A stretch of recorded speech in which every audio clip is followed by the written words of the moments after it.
Bonjour à toutes et à tous, bienvenue. Good Permettez-moi morning, d'exprimer tout everyone. l'honneur qui m'est Welcome. fait d'ouvrir cette Allow me conférence to express the ministérielle honor I sur le feel thème des in investissements opening en and éducation, qui hosting est au cœur this du projet européen. ministerial Cette conference on the conférence est en question of diffusion investment directe dans les in 27 education. États This membres et conference is simultanément being en broadcast live in the 27 member states, translated in 4 other languages besides French, English, German, Spanish, and Italian. And you have an icon allowing you to choose the language. We are in Paris at the French Ministry for Education, more particularly the lab, which is in fact an emblematic site for education, the 110 B's. We're very happy to bring together decision makers, researchers, and experts in the field to exchange around the subject of investment in education. For the introductory roundtable, we're with Jean-Michel Blanquer, the French Minister for National Education and the Presidency of the European Union. We also have Margaritis Skinas, Vice President of the European Commission, in charge of the promotion of the European lifestyle, as well as Stefania Giannini, the Deputy Director of UNESCO for Education, the Nobel Economics Prize winner Joseph E. Stiglitz, who will be with us remotely. I'm very happy to welcome the Minister, Jean-Michel Blanquer. Welcome. You're hosting us here at the French Ministry for National Education, the Hotel Rochechouart, which is the site of the ministry since its creation in the 19th century. We're going to start the exchanges here for this conference entitled Investing in Education. Isn't this a subject for economists? Well, first of all, thank you very much, and good morning to all of you here from the European Union. I'm very happy to have, in fact, the possibility of greeting Mr. Margaritis Skinas and Mrs. Stefania Giannini. A word about where we're meeting. This is the lab, the 110 B's, which is within the National Education Ministry. Before, in fact, this was a drab gray office space. We've redone it. This is a place of technological demonstration and a meeting place as well, where we can pool together our skills regarding the stakes of education. It's also a subject of economics, but on a broader sense of the word. I think that investing in education is something which is fundamental today. This on the European scale, but on the world scale as well. It was true before the health crisis, but it's even truer today because, all of the member states have tried to compensate the very negative impact of the health crisis on children. But we must also look towards the 21st century, where education should be the expenditure because, first of all, our children are our priority. They enable us to build modern society with modern economies. And for that purpose, we need all skills and competences, the economists, but all of the human sciences, the cognitive sciences, for which I have allocated a great deal of importance in France. And it's important that all of us meet around the table, all the ministers for education, the Commission, the international institutions as well, the UNESCO, the OECD. And today, we truly want here in Paris, because of the French presidency of the European Union, we want to be the capital of education because we want education to be considered a central element at the European level. And we want to invest in education, but not just in any way. We want it to be quality investments. You've spoken of the fact that despite the health crisis, the European states have continued to maintain the investment in education. What do you expect of this conference? Well, there's the quantitative aspect. We have the figures that we will be mentioning later concerning the efforts being made today. The quantitative aspects are linked to the European Commission level with the doubling of the Erasmus program for the mobility of students. I'm also thinking of the European recovery plan, whereby 10% is dedicated to the European stakes, here in fact with the impact on the schools, but we have to have a qualitative vision as well. We have to look at what works today in the educational sector, what analyses can we do of the different disciplines, how the different European member states can influence each other. It's important to look at the different systems with their characteristics, our way of life, as Marie-Gitis Skinas would say. We have to draw inspiration each from the other, look at the additional investments that will be made, I hope, in the coming years, and this on the basis of the decisions we will make together. All of this, obviously, is going to be done on the basis of a qualitative analysis so as to give our students the right levers to invest correctly at the right time in the right way. Thank you. Mr. Skinas, good morning. You are Vice President of the European Commission, responsible for promoting the European way of life. So what does this mean in terms of the educational year from the qualitative point of view? Good morning. Good morning to everyone from Strasbourg. First of all, education. Education at the heart of our European way of life, the society that we represent. Today, Europe is becoming the epicenter of the world. It is, in fact, the epicenter of a model based on democratic principles, tolerance, Republican values, and multilingualism. But it's a model which is not uniform. It is a model which does not try to create a kind of homo europeus, but rather reflect the richness of our cultures, our languages. And this is where Europe has to invest.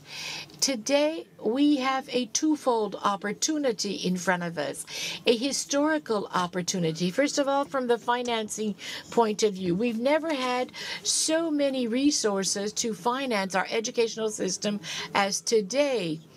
And this within the framework of the recovery plan. We have voted 45 billion euros are dedicated to education, as the minister has said. This is 10% of the global envelope. This is a unique opportunity to invest so many resources in the educational sector. The other aspect of this opportunity is that, especially after Brexit, Europe can become a global destination for students, and especially for university students. And this is because little by little we are building the European education space. And this means that we have this dimension bringing together our educational systems, a space based on convergence, of course, but also based on multilingualism, the Erasmus resources, which are going to be doubled in the future. So today we have an opportunity of offering to the students of the world an opportunity to come and study in Europe. And in fine, we will have the possibility of obtaining a European degree which will be a great added value and which will put us on an equal footing with the United States, which has been doing this for many years. So this is how I see this twofold historical opportunity, and we must not miss the train here. Thank you, Mr. Skinas, for this ambitious view. We also have with us Mrs. Giannini. Good morning, Mrs. Giannini. You are the Deputy Director for Education at UNESCO. And you, in fact, last year launched with France a global call for investing in the futures of education. So what is in that Declaration of Paris? What are the essential investments necessary to avoid a global educational crisis and reinforce the opportunities of apprenticeship? Good morning, and thank you very much for this invitation. I would like to remind you that today when we speak, you have 660 million students are faced with school closures. This is an unprecedented educational crisis in the world. And this is why the Declaration of Paris, in fact, aims to work on this issue. Now, in addition to this declaration, you know that as was already stressed, we are speaking of the necessary investments for the future to be more effective. The declaration calls upon governments to respect their commitments either at the national level or at the level of international aid. But unfortunately, for some time now, you know that we see that we have been stuck in the history of the past century. There has been a real deficit in terms of educational financing, and because of the crisis, in fact, we could be speaking of of an urgency for hundreds of billions of dollars. So what do we want to do with this movement where all of the countries at the European level have in fact supported UNESCO in this movement? I see three axes of regarding the policies to put in place. There's the question of equity, of inclusiveness in all of the investment policies. We believe that there's the equity for the schooling programs. We need to catch up on the deficits. So, today there is the urgency of the additional support that must be given to the teachers, to the teaching staff. All this crisis has shown the importance of the role played by the teachers, the teaching staff. Here we're talking about investments necessary in their initial training, but also in their ongoing training. Then there is obviously the need to do away with that digital gap. It's important that today all students learn those and acquire those digital skills. This is obviously linked to the quality of education. But we also think that there's a question of schooling, employment, and the role that young people will play in society. I believe that we can and must capitalize on all of the innovation, all of the exceptional efforts that we have had to implement. A specific platform called Imagine School in Africa with the partnership of UNESCO, the French ministry as well. You know that in this health crisis, we have been able to train some 6 million students in many of the French-speaking African countries. So there is an innovation lab. There are transformations underway, but it is a question of a different policy approach. You know that as the commissioner and minister have said, we need to put that education at the heart of the public recovery plans. Thank you, Mrs. Giannini, for being present with us this morning. At this point, we're very happy to listen to another point of view. This is that of the 2001 Nobel Economics Prize winner, Mr. Joseph Stiglitz. And this is extremely interesting. Of investing in education in Europe. I'd hoped to be in Paris, but COVID-19 has disrupted this as it has disrupted so much else. Investing in education is vital for enabling individuals to live more meaningful lives, to participate fully in our society. There is a moral and ethical obligation for us to give every individual the education that enables them to live up to their potential. This is the fundamental reason why education should be at the center of our agenda. But there is a narrower reason that I want to dwell upon today, reflected in the title of this conference, Investing in Education. The economic returns reflected in higher growth and greater economic resilience associated with greater investments in better designed educational systems. The use of the term human capital sometimes seems to dehumanize what we do in our educational institutions, but it does serve to emphasize that these are investments in our future, just as much as investments in infrastructure. Thus, spending on education yields a double dividend of enriching our economy as it improves the lives of our citizens.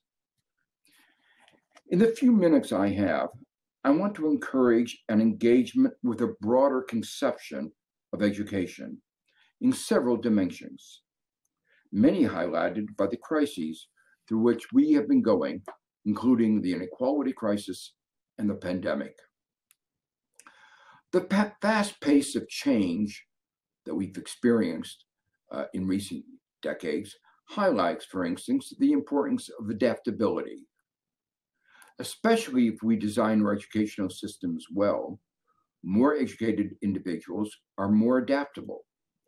We've long had empirical evidence on this, that better educated individuals, especially those with strong general education, suffer less when they lose their jobs. This has, of course, also important implications for political and social stability, as we've seen from those who have suffered greatly in the process of deindustrialization that so many advanced countries have experienced in recent decades.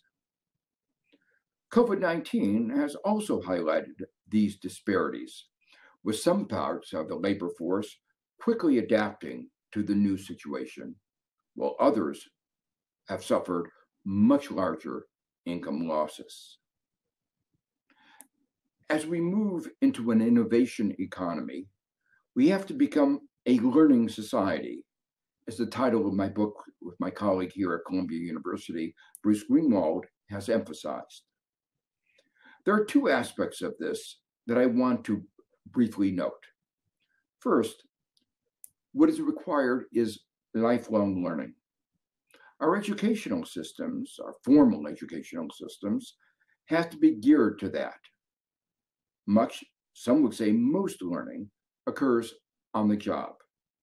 Our formal education system must, at the very least, prepare us for that lifelong learning that occurs on the job. Secondly, better educated individuals can be not just more adaptable, but more innovative.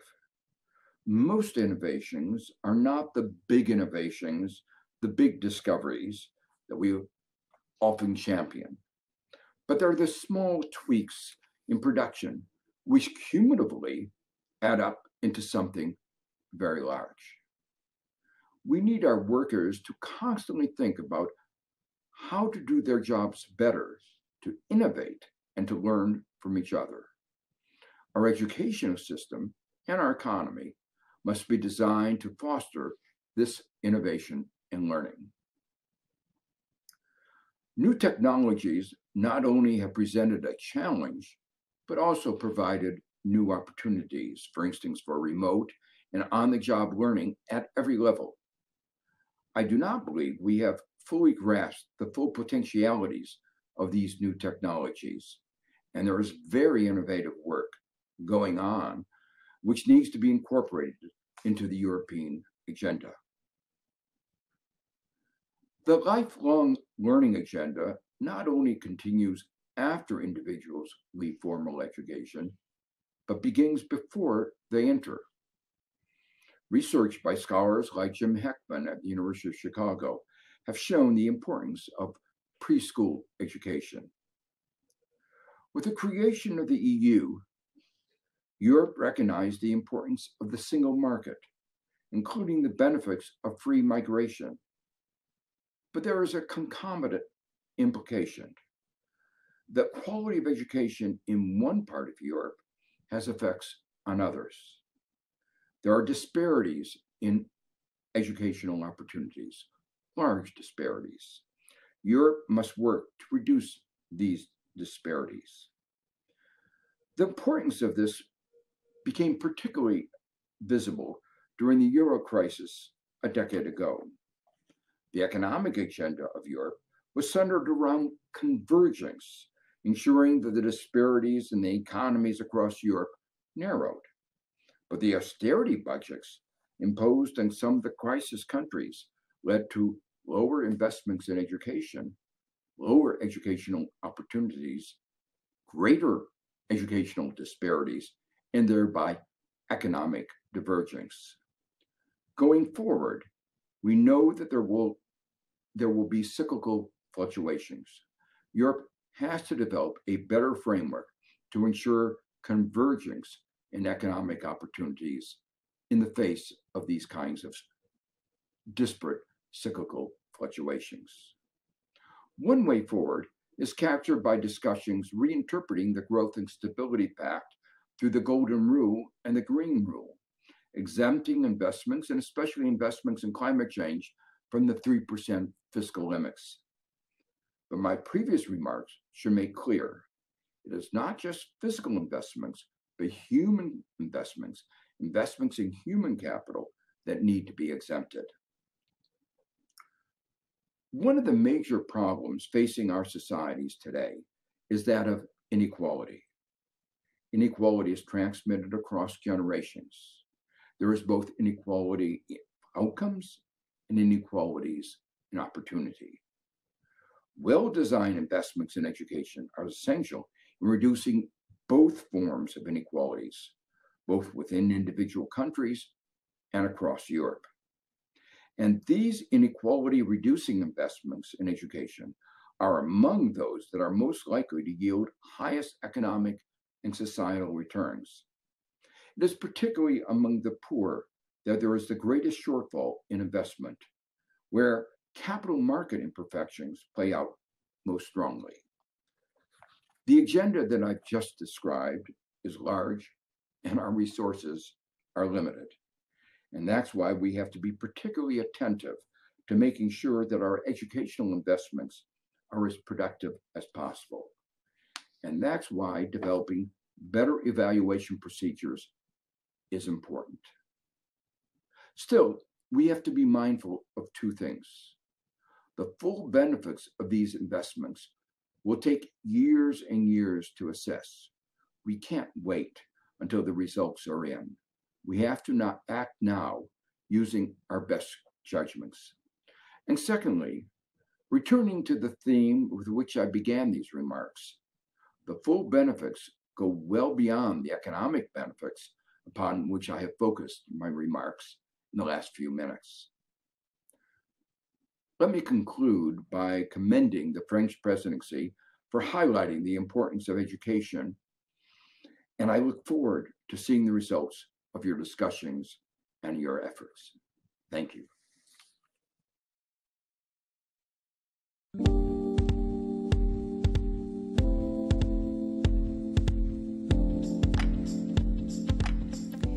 Voilà pour cette intervention de Joseph Stiglitz. Nous l'en remercions pour cette. Thank you very much, Mr. Stiglitz, for this presentation. For the second sequence here, we're going to welcome 5 experts regarding the question of the evaluation of political decisions. We have Andreas Schleicher from the OECD, Christophe De Witt, professor at the University of Leuven, Anna Bacalao-Orach, who's from the Nova School of Business and Economics of Lisbon, Helena Halmlund, associate professor at the Institute for the Evaluation of the Labor Market and Educational Policy at Uppsala, Sweden, and Guy Vass, Inspector General for Education, Sports, and Research for France. Good morning morning to all of you. Thank you for being with us this morning. I would like to turn first to Andreas Schleicher. I'd like to ask you to what extent the PISA test can contribute to the evaluation of the educational systems. Studying a world without PISA. You can see it here on the screen. You can see a country like the United Arab Emirates, where students spend close to 60 hours learning every week. And contrast that with Finland, where it's a little bit more than half of that time. Huge variability in the volume of learning time. But when you now include PISA, you look at the quality of learning time. You can see in a country like Finland or Germany, Switzerland, Sweden, Estonia, students learn a lot in very little time. Whereas in the United Arab Emirates, they spend a lot of time and learn very little. So it's not the time. We need to look at the quality of the results to study our value of investments. And you can see that even with money. If you compare the amount of money that we spend per student on the kind of horizontal axis with the results that education achieve, among the OECD countries, you don't see a strong relationship. There are some countries, like Singapore. Last week I was in Singapore. High performance with moderate investment. Luxembourg spends a lot of money, doesn't get so great results. Very different story in the developing world, where you can see the green line in the poor countries. Actually, a little bit of money can make a huge difference. But when you spend a lot, it depends much more how we invest those resources. You can see that here. You can spend your money very differently. You can spend your money by paying your teachers very well. Germany is an example where actually teacher salaries are very high. But it's just one way of spending money. Another way of spending money is actually to have students study for long hours. You look at Australia, putting a lot of time into this. Yet another way of money is to actually give teachers more time for other things than teaching, for professional collaboration, their own development, working with individual students, but it costs money. And then, of course, there is the size of the class. You can see a country like Poland or Austria, where actually, the class size is very small, and that actually costs money. So if you look at the bottom line, countries with very similar overall spending spend their money very differently. You can compare Japan and Greece. You think Japan, invests a lot of money in education. No, it's actually quite similar than Greece when it comes to relative to their GDP. But in Japan, they want to have the best teachers. They invest in the quality of their teachers. And they pay for that with a larger class. In Greece, they want a very small class, and they want to have actually less time. And they pay for that by not giving teachers very good salaries. You can see two countries spending the same amount, but investing it very differently. So we need to look at the money we spend, but also how we invest it. Yes, could you put your micro closer? Okay. Okay, comment peut-on prendre aussi en compte l'équité des systèmes? So how can we take into account the fairness, the equity of the educational system in this process? Talented teachers in the most challenging classrooms. How can we open the doors for students that actually don't? That's really the key for investment.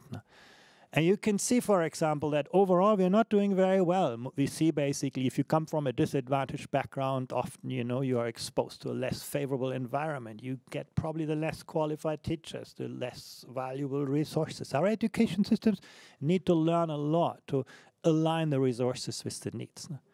Variability in learning outcomes. You can see in a country like Israel, where there's huge variability in the quality of schooling. The school you go to is going to have a huge influence for your life. But then you can see a country like Finland, where the closest school is always the best school. Because the country knows that actually it needs to invest its money where the students need that money most. So that's really, really important to align resources with needs. Now, once again, when we look at this through our PISA comparison, we see we're not doing very well. In most education systems, actually, resources are negatively aligned. And, if you come from a wealthy background, you'll always have open doors in life. Even if you're not so great in school, you'll find your way through life. If you come from a disadvantaged background, you just have one single chance in life, and that is you find a good teacher and you are in a great school.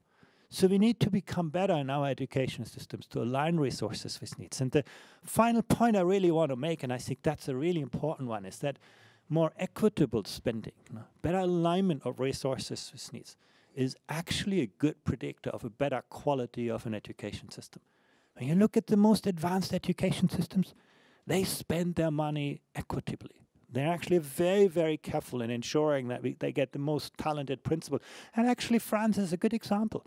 When it, had a little bit of money, it invested it to making classes smaller for the disadvantaged students. Not for everybody, but it really focused its resources where it can make a difference. And we need to become better at this everywhere in the world. And if we are, you can see on this chart, we will get better education results. The money will make most of the difference for the students from the most disadvantaged backgrounds. Thank you very much for your answer. Merci beaucoup pour votre réponse. Christophe DeWitt, vous êtes professeur à l'Université de Louvain. Je le disais, membre du groupe d'experts de la Commission européenne sur les investissements de qualité en éducation. Au niveau européen, en moyenne, 12% des plans nationaux de relance et de résilience élaborés en réponse à la crise Covid sont consacrés à l'éducation. La notion de fonction de production éducative est un concept clé en économie de l'éducation. Pouvez-vous nous expliquer comment cette fonction nous aide à évaluer les bénéfices attendus de ce financement supplémentaire? Thank you very much. Indeed, I'm an education economist, and as an education economist, we tend to look at education from a production function perspective. So we try to look at what are the inputs, what do we invest in education, both from the individual perspective as well as from society perspective, and see what does it deliver us, and what are the school outcomes. And of course, one of the first inputs is the innate ability. So what is the IQ, the intellectual capacities of a student?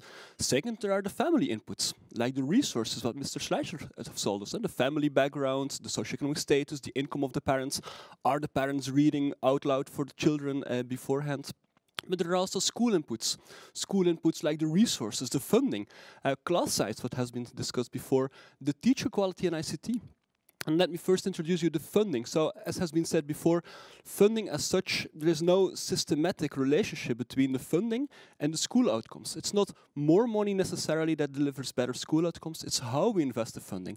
And that's why it's very important to think about experiments, about cost effectiveness, to think about what works best in education, to really think about, can we invest in a better way and in a more smart way in education? And that relies to a presentation which will be later made by Gabriel Flack on the expert group, where we make the case to think more about experiments, evidence, and education. About teacher quality is one of the most important variables in this education production functions, as we know that being taught by a good quality teacher for 4 or 5 years, it closes the gap between the high-income students and the low-income students. So the quality of the teacher, professional development of teachers is very important. And with respect to ICT, it's the same thing. We know, for instance, from the COVID-19 crisis, that school systems which were ready with ICT, which had professional development of teachers, ICT equipment, professional packages in ICT, that they were doing well. And this creates kind of resiliency for ICT. So if you invest the 12% of the resilience funds, I would definitely invest them on teacher quality and ICT. And just to give you a graph on this, the production function, it also highlights the cumulative nature of education, what has been also told by the Nobel Prize winner, Stiglitz. So it shows that if you invest early in education, it works for your whole life. And that's exactly what hit us in this COVID-19 crisis. In many countries, like in Flanders, where I studied the educational deficits in education, we saw that there was a large gap due to COVID-19 crisis. There was a large attainment deficits. And if we look 1 year later, we end up with the middle graph. 1 year later, for math and sciences, we observed that there were this constant attainment deficits. The gap which was created due to the COVID-19 crisis for math and sciences was not resilient. We don't see an increase in the test scores. Whereas for other subjects, like for the native language and foreign language, at the end of primary education in Flanders, we see even accumulating attainment deficits. So this again shows the importance of the funding. It shows the importance of funding, spending wisely, because we would like to end up in the upper graph, of course, where we have the gap, but we are spending the money wisely, we are building back what was created, we are doing better, but we also invest in a more wise way by investments to teachers, to ICT, such that we build better and create the kind of doing better later on. Back to French. Il apparaît clairement que les ressources financières ne sont pas So financial resources are not always the solution. Resources available today, are they used in an efficient way, do you think? Differences across countries, as has been said in the earlier presentation.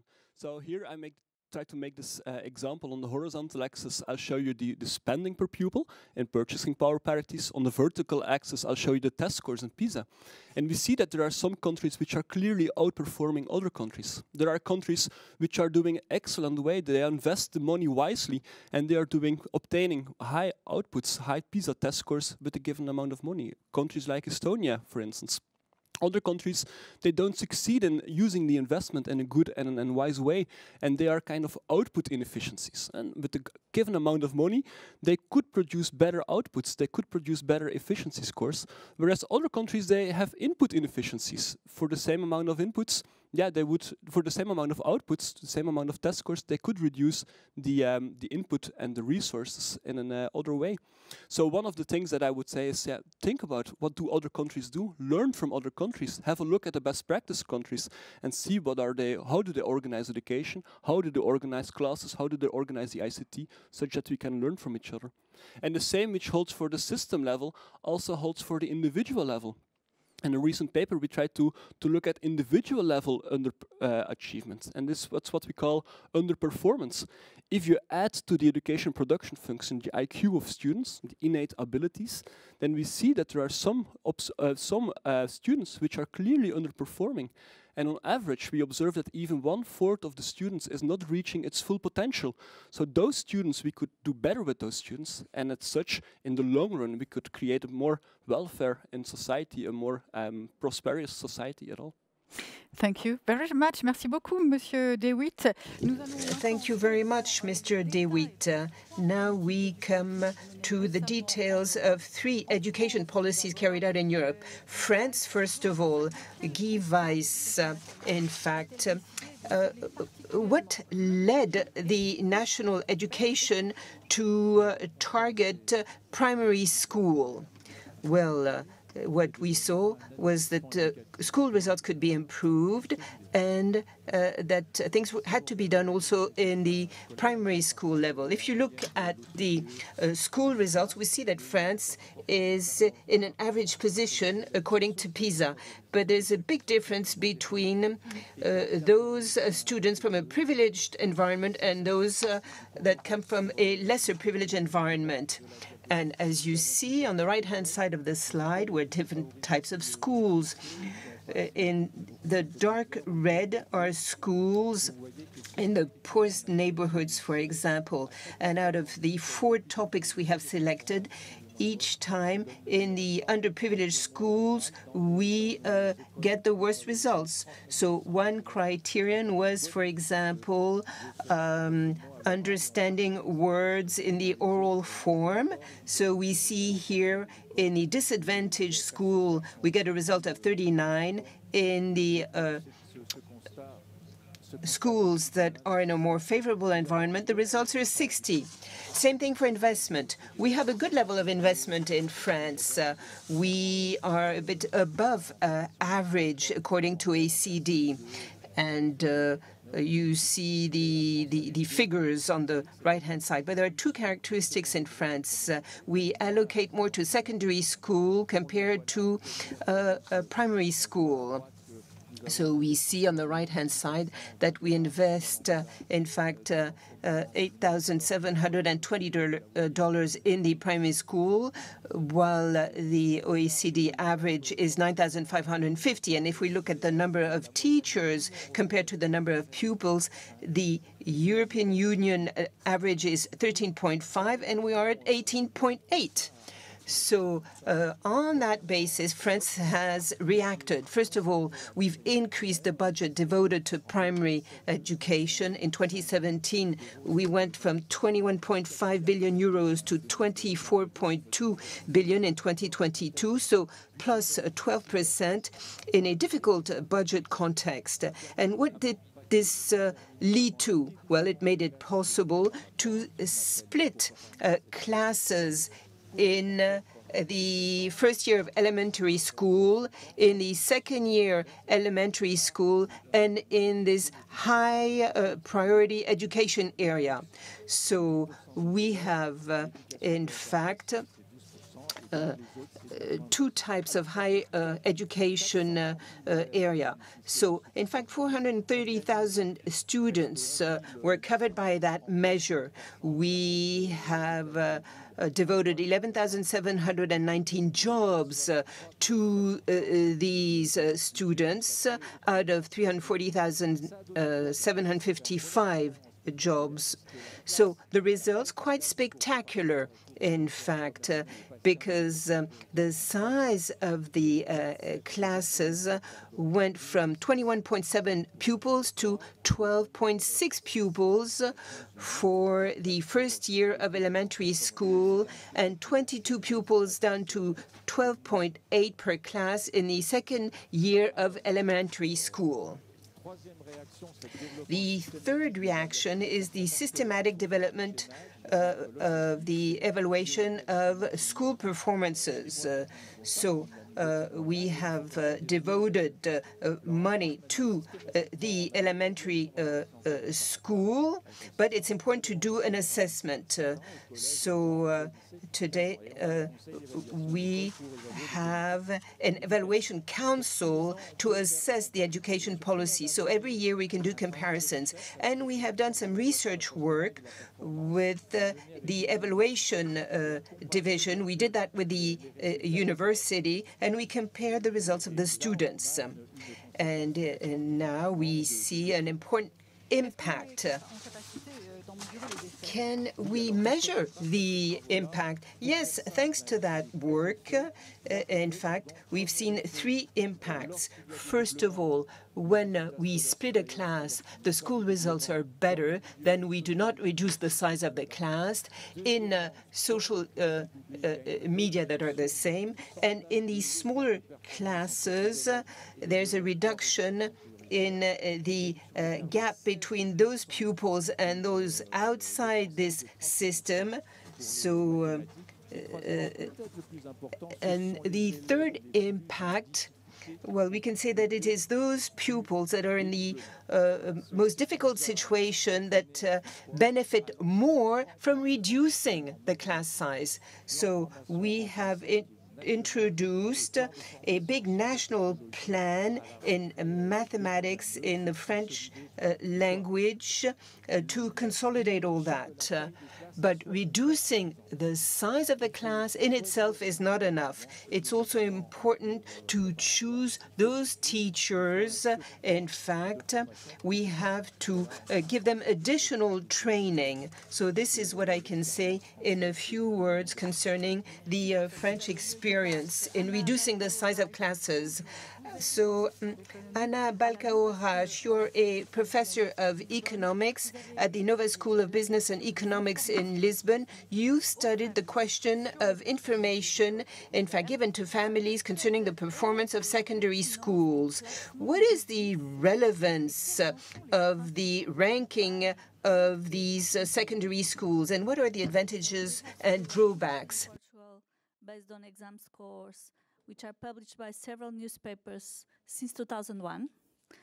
And this happened because in 2000 there was a court decision that said that this is public data. This is administrative data that the public has the right to know about, that the right to have the right to access. Of course, without names, this is anonymous data, but it has to be public in this sense. And this happened because there was a newspaper that took this to the court, and then there was this decision.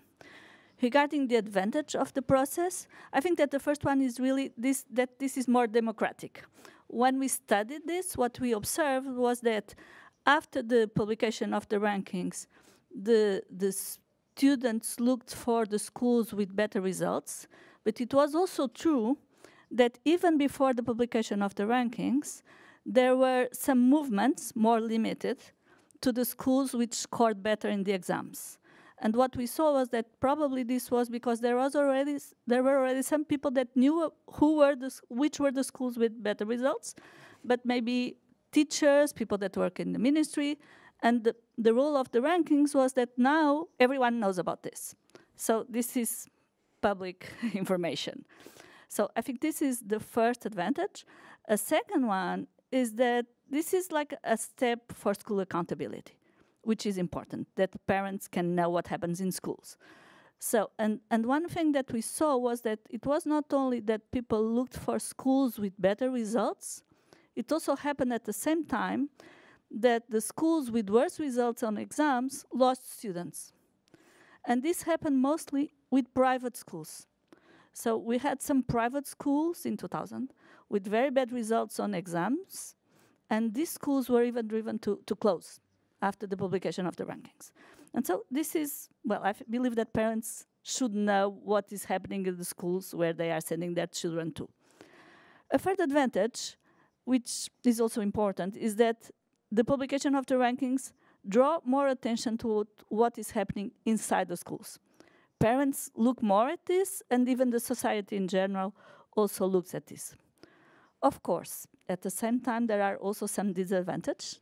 And I believe that the more important one is that if we are only looking at rankings, or if we are looking at rankings that are based only on exam scores, this is, of course, too narrow and can be unfair if we think about this as evaluation of schools.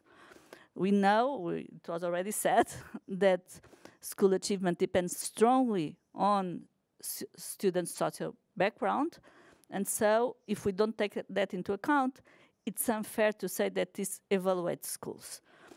And so my takeaway from this is that rankings should be available. They convey valuable information, but we should not evaluate schools based on these school rankings. Et comment considérez-vous que cela pourrait être amélioré? And how could we improve the system then?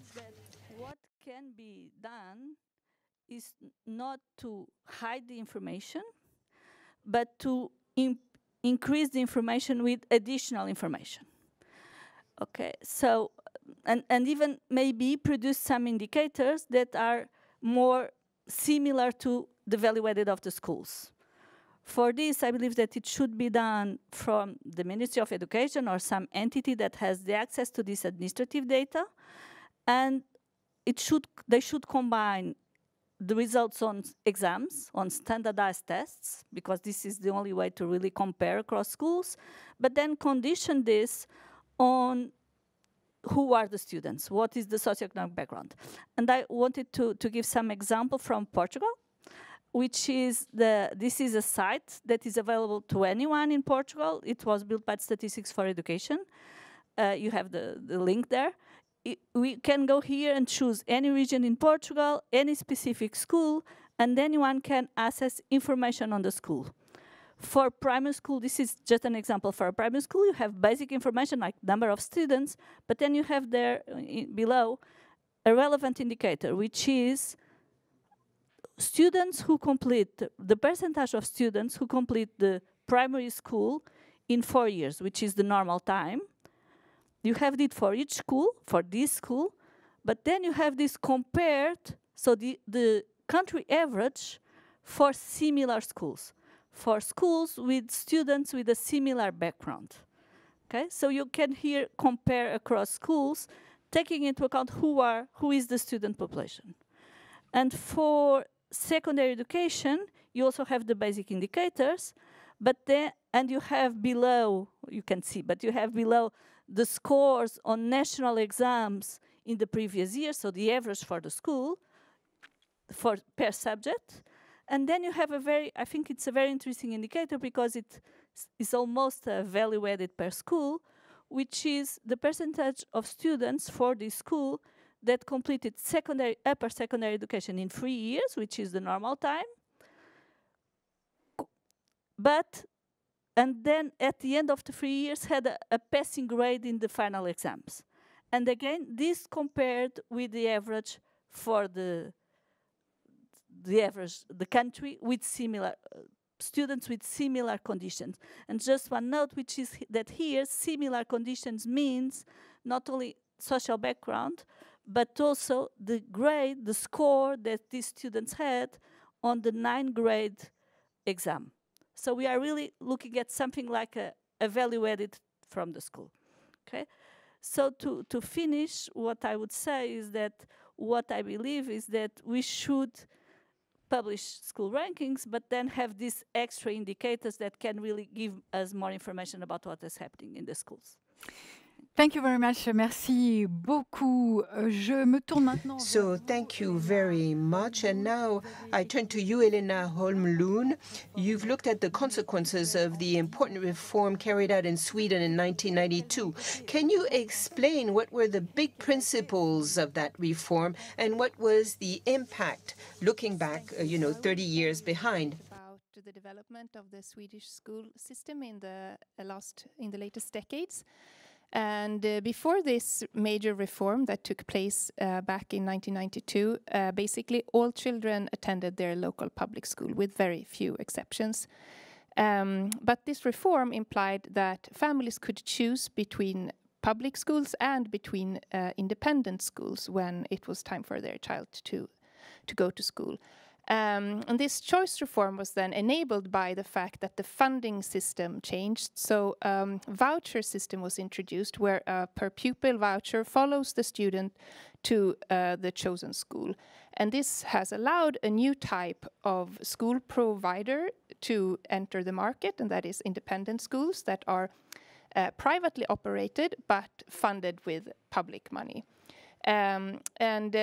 There's very limited control over these independent school providers. So there's no particular rule as to who can open a school, but these schools are not allowed to charge any tuition fees on top of the voucher. So there's an idea that all families should have access to these schools. There's also another issue when you introduce choice, and that is that when schools become oversubscribed, you need some sort of rule to allocate slots. And the independent schools typically use a waiting list principle, so the first family that puts their child on the list has priority, while the public schools use a proximity rule to allocate their slots. Okay. And what have we learned now after so many years?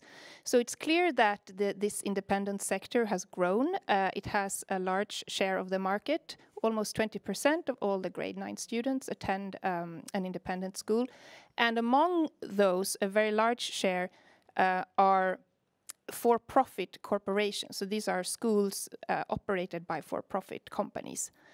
It's also clear that families demand these kind of schools. Lots of families sign up their children on the waiting list for popular schools already when the children are newly born.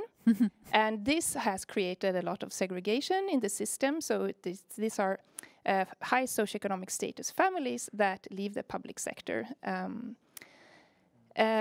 We also have some research evidence on the effects of choice and competition.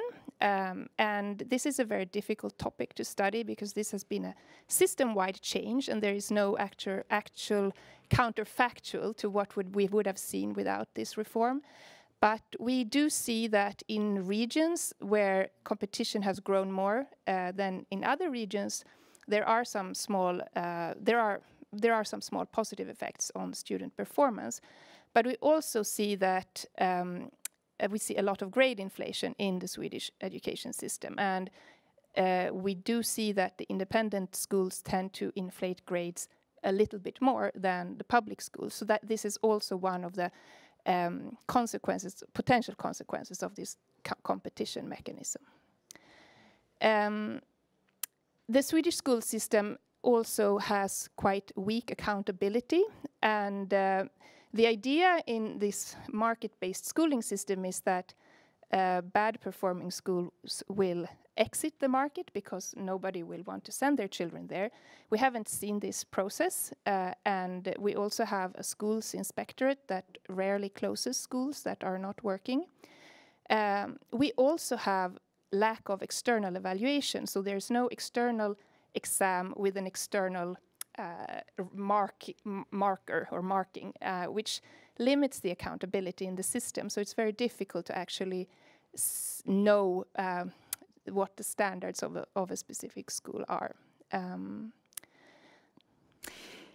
Qu'est-ce que les autres pays peuvent apprendre de cette expérience? What can the other countries learn from this Swedish experience? A couple of different areas that I think are important to learn from for countries who would consider similar reforms or who are considering changing or reforming their own school choice systems. So first, it's important to learn from Sweden, but also from other countries, that school choice tends to lead to segregation, and that, of course, raises equity concerns. If the policymaker thinks that the segregation is an undesirable outcome, it's important to try to design school choice in a way that limits the consequences on segregation. And of course, the admission rules to schools is one way of addressing that problem. I also think that it's important to understand that the regulation of entry and the different types of school providers can affect how the school system develops in the long run. So in some sense, in the Swedish case right now, policymakers have sort of less lower policy initiative, because a large market share is taken by the independent providers, and that limits a little bit their ability to initiate policies. And of course, a strong accountability system is also an important aspect of this. So. Thank you. Thank you very much. Merci à tous d'avoir. So thank you very much for having taken part in this panel discussion, for having shared your experience. Now we go on with our next sequence with Gabrielle Fack. Thank you very much.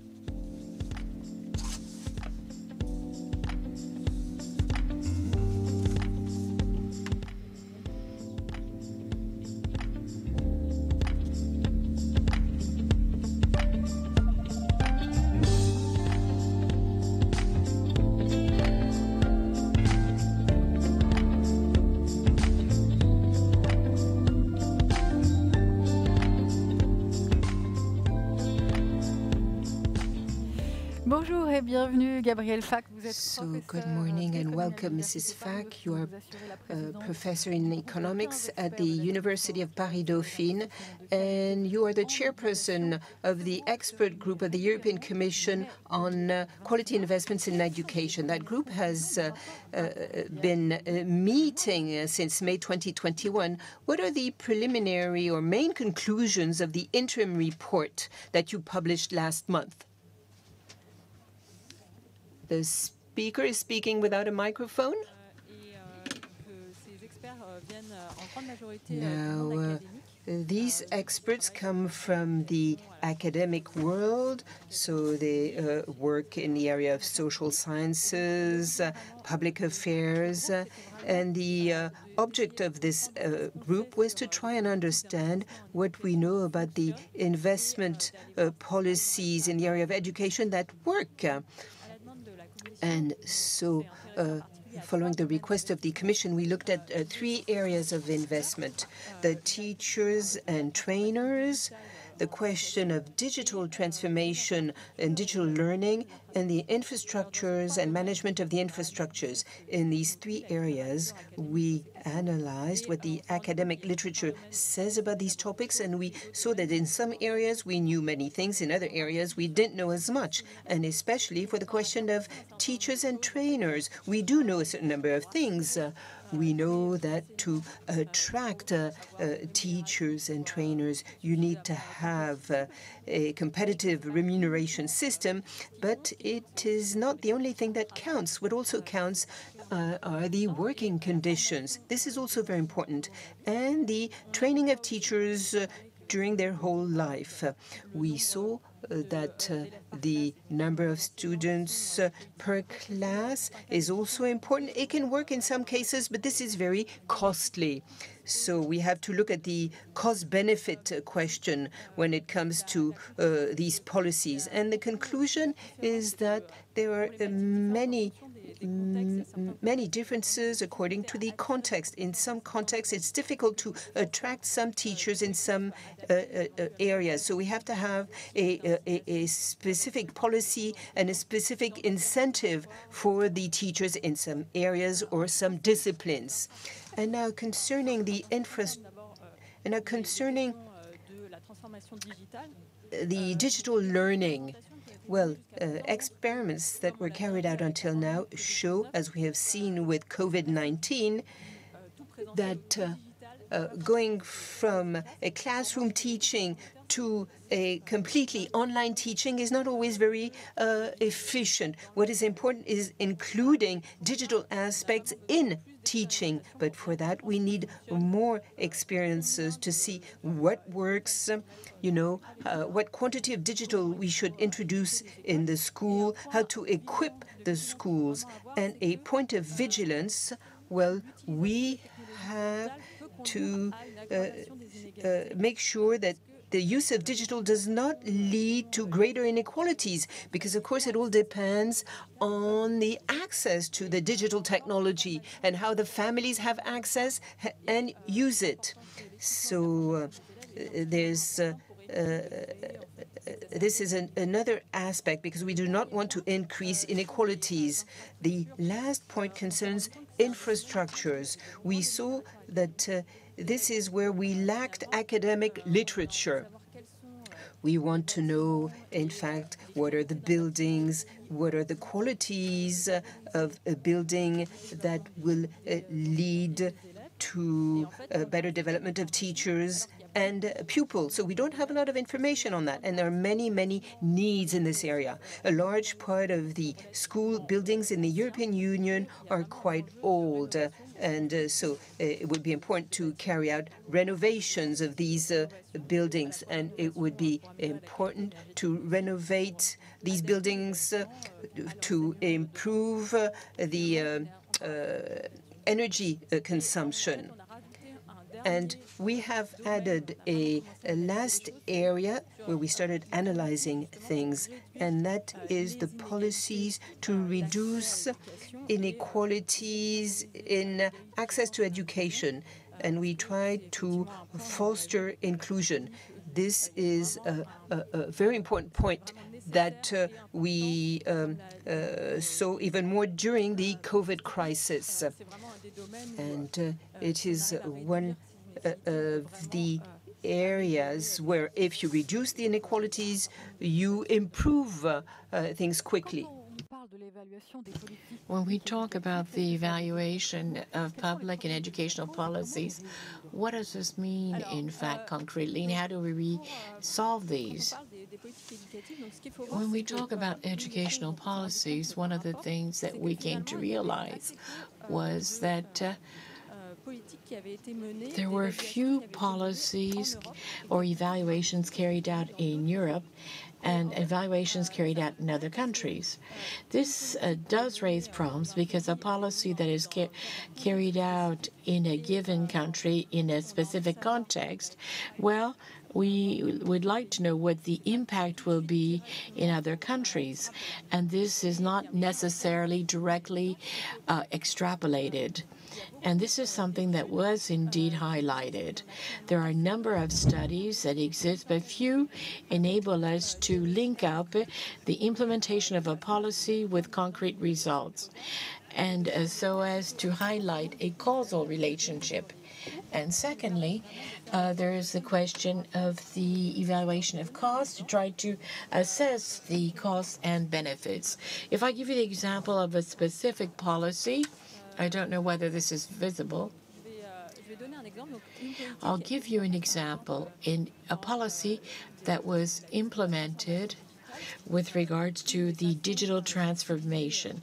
One of the ways for using the new technology is to have software which helps students do their homework after classes. So there was an experiment carried out in the state of Maine in the U.S. to see what happens if we propose to teachers to use software proposing mathematical exercises at home.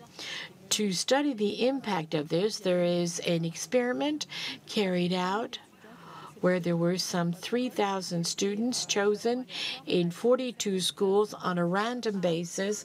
Certain classes were allowed to use a software program called Assessment, which is a free software, and where they could continue to do math exercises at home, whereas the other schools continued to work normally.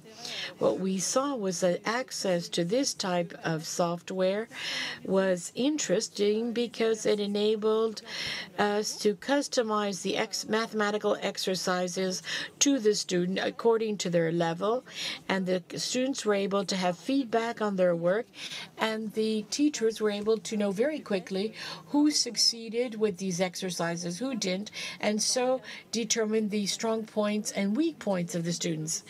So within this framework, it was seen that the use of this software for homework had some very promising effects and enabled to raise the average level.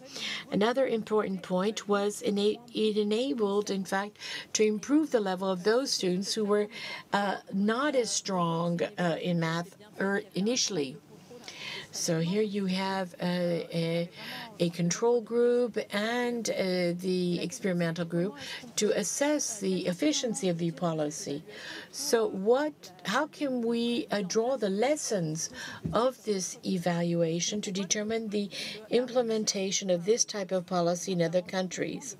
What we see is that the success of such an intervention depends on a number of things. First of all, it depends on the equipment of the students and teachers. Do they have a computer? In the state of Maine, where this experiment was carried out, there had been an earlier policy whereby the students were distributed computers, which enabled them to use the software. Then you also have to look at the type of software that is used. It will also be necessary to determine the level of use for this software if the student has to learn too many things. So you have to see the use level of the software. This is also going to enable us to determine to what extent the teachers themselves have the necessary training, the technical support they need to be able to assist the students. And this needs to take into account what was done before the availability of the software. So all of this takes into account the policies implemented, and it's important to have different types of experiments to then do the evaluation and then adapt them to different cases. So here we're talking of the need to evaluate the efficiency of the intervention, and then you need to do a cost-benefit analysis. To be able to assess the cost, you have to have data on the cost.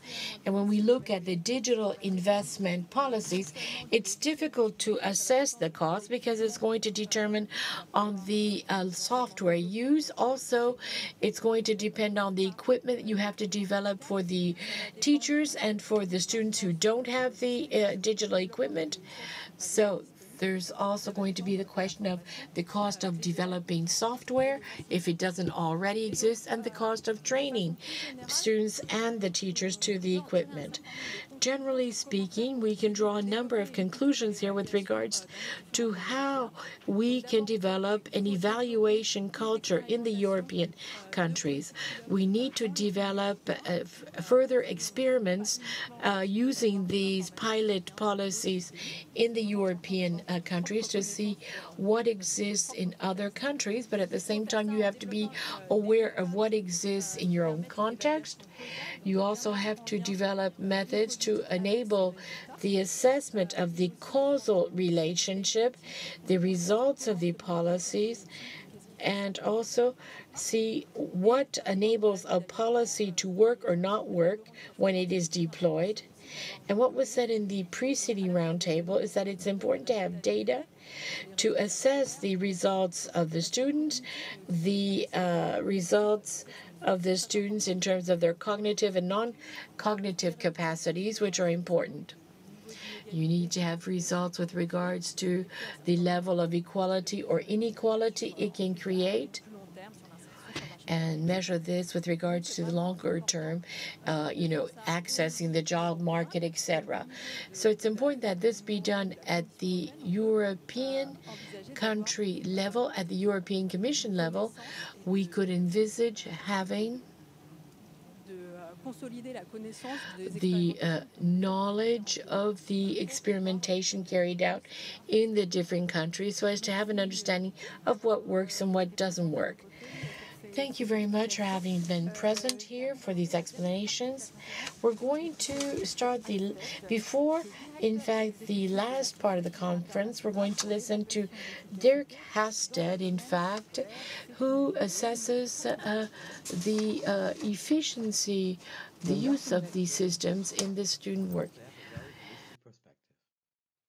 Looking at achievement levels in mathematics, science, and reading alone is leaving out many aspects of education. In schools, students are also taught music and art, history, and many other subjects.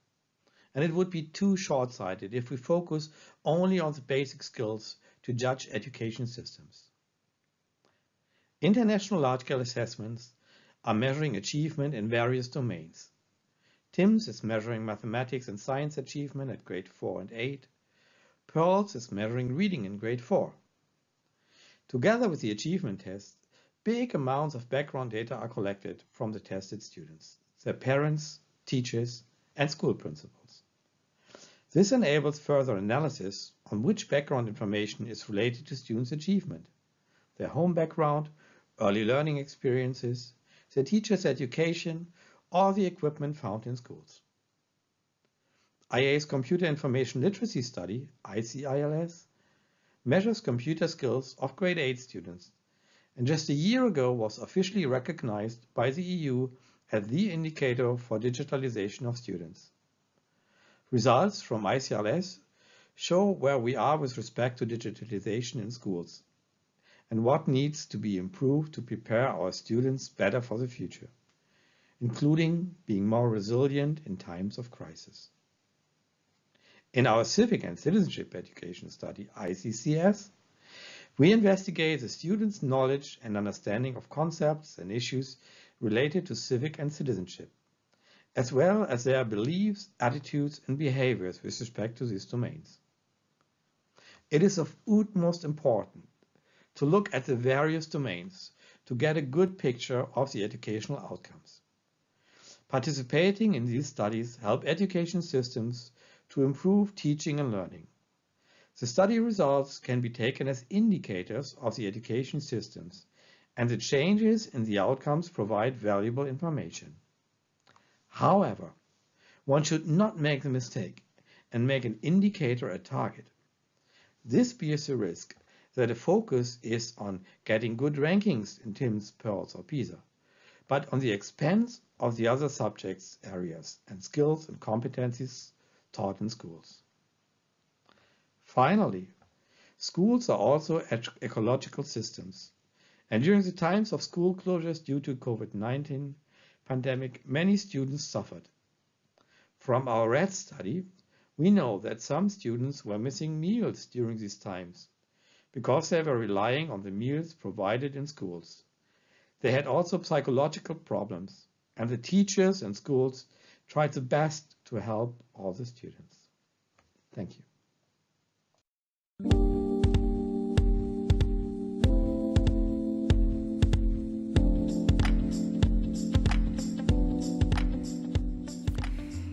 Et nous avons l'honneur d'accueillir maintenant Monsieur Émile. At this point, we have Neil Buck, who is in fact the mayor of the Romanian city of Sighiu-Napoca.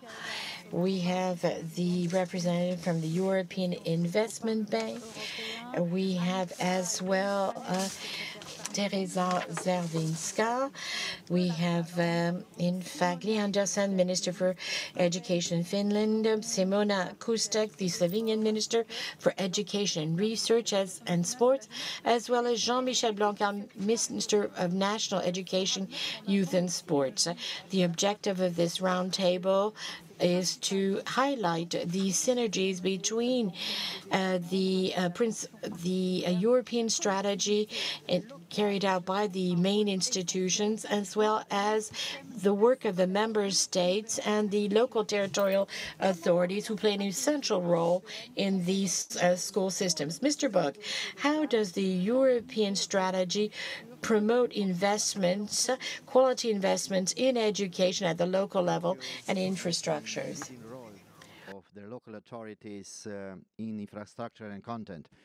To this, I would like to add their important role in connecting the world of learning with the world of work within the local ecosystem. Also, I would like to mention that for us, for the local and regional authorities, all education is local. Why? Because local and regional authorities are the first point of contact between European level, national governments, and educational systems. So it's important to understand, in the end, that everything in terms of education starts with the local level. Also, I'd like to mention that from our point of view, investment in education is the best investment in the world and the safest. Why? Because there is no risk of bankruptcy.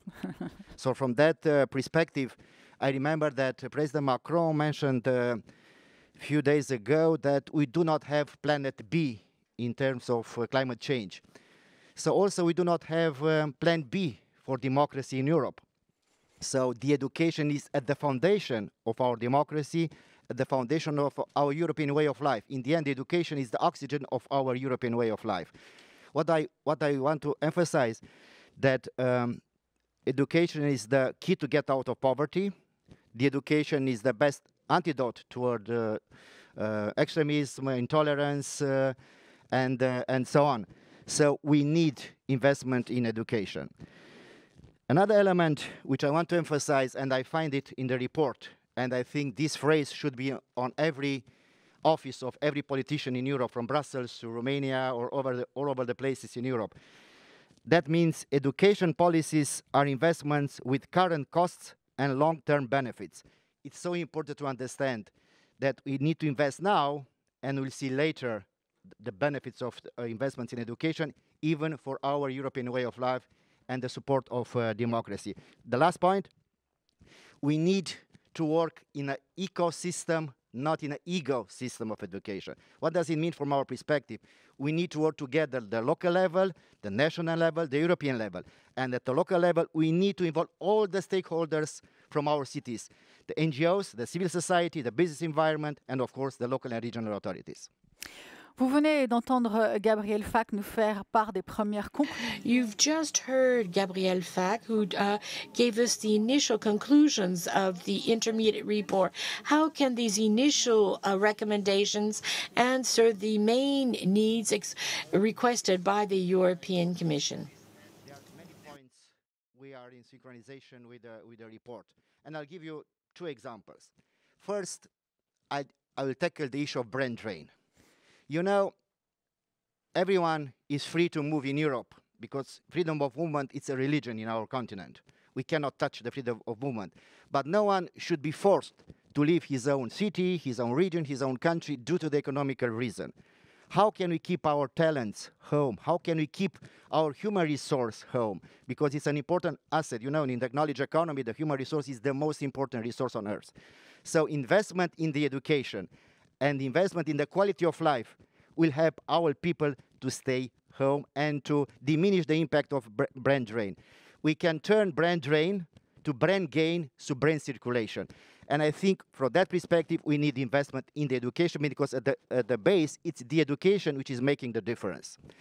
The second point which I want to tackle is the infrastructure, and the report it's coming exactly to our point. Educational buildings represent 17% of non-residential buildings in Europe, and they are among the oldest. And around 75% of education buildings in Europe were constructed before 1980s. What do we need? We need renovation. We need investment in infrastructure. And we need to combine investment in education with green policies, because also it means jobs and means a lot of good infrastructure. And for that, the local authorities are the main actor, and they have the administrative capacity to implement it. So another aspect which is also in the report is how can we connect the use of education buildings for after-school use and after-school care. And here the local authorities have the important role, and the Minister of Education in France give a lot of examples how to implement, for example, even a breakfast meal for students. Also, we have a program for after-meal school, but it's an example which can take in consideration. So I think taking in consideration the local and regional aspects will make the best and the most valuable investment in education. Merci beaucoup pour votre intervention. Madame Zerwinska. Thank you for your intervention. Mrs. Zverinska, good morning. The European Investment Bank contributes actively to the financing of school buildings in Europe, and the intermediate report on quality investments in education and training dedicates a great deal of the time a great deal of its report to the management of educational infrastructures and material resources, as well as the human resources associated. How is the European Investment Bank dealing with this? And I would like to thank Presidency for the kind invitation to this panel, especially so that investment in education is a very important part of activity of the bank, so it is very close to our heart. And we definitely believe that education is a key infrastructure for Europe's competitiveness, growth, and sustainable development. So we very welcome the report issued by the Commission. Let me focus on two aspects of the report, which I think are particularly important from our perspective.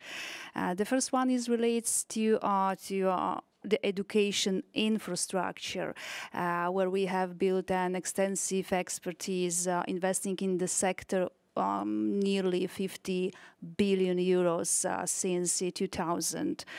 And the European Investment Bank invested in a very broad range of projects, from early childhood education to primary and secondary schools up to university. What we observe is that in many member states, the current capital investments level in education sector is just sufficient to cover the most urgent needs and is absolutely not adequate to address the additional challenges which are related to technological and sectoral transformation, which calls for pedagogical innovation and changes in teaching process.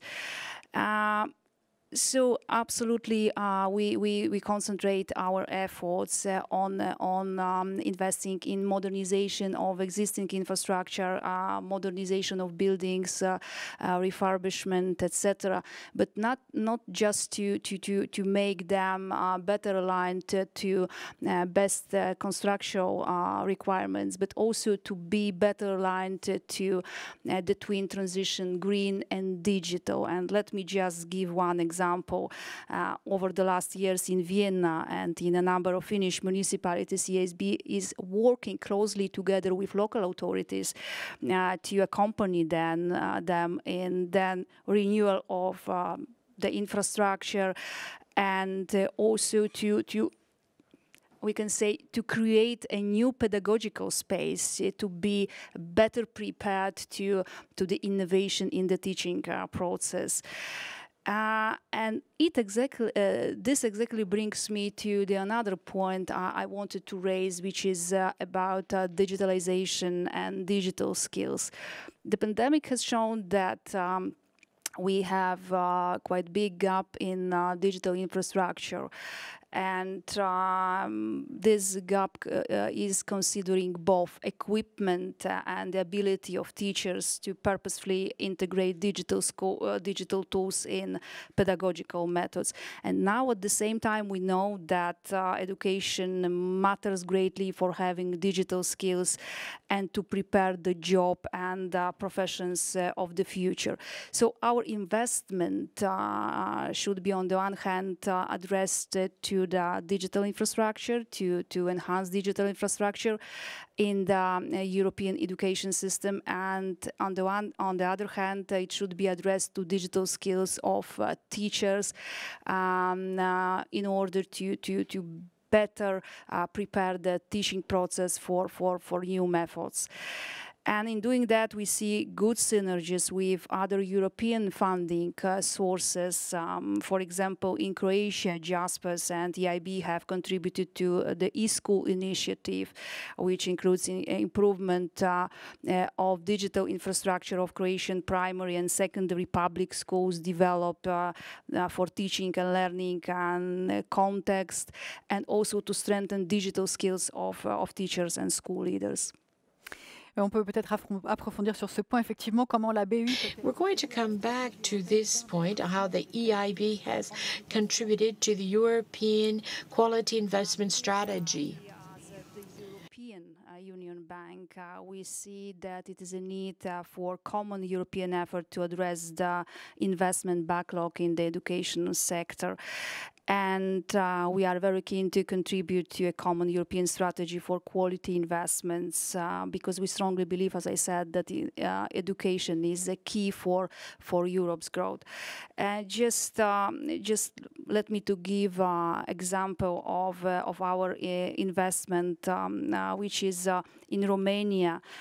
We invested in Romanian University, where thanks to FC-based loans, we have been able to directly finance public universities and allow for renovations and investments that otherwise might not have been taking place. I also would like to say that just to spend more money in the sector is not enough. We need to address also advisory and technical assistance in order to prepare better projects. And last year, the EIB has concluded an advisory assignment with the Bulgarian Ministry of Education and the electric vehicle industrial cluster in Bulgaria.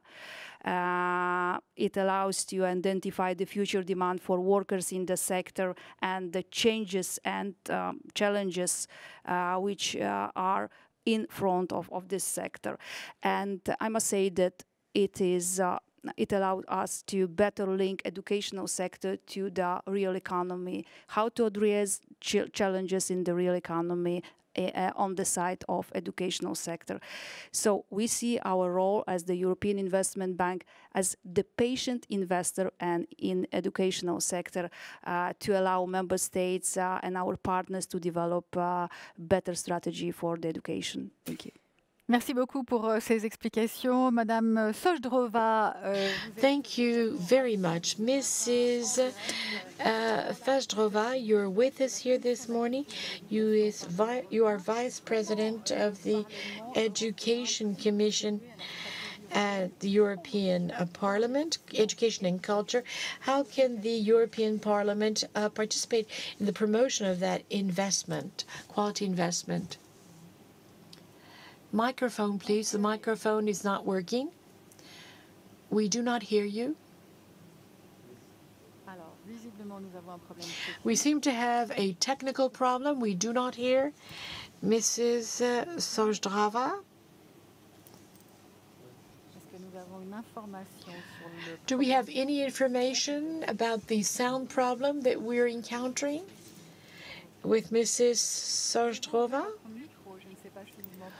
I don't know whether your microphone is on. Is your microphone on, ma'am? We do not hear you. We do not hear you.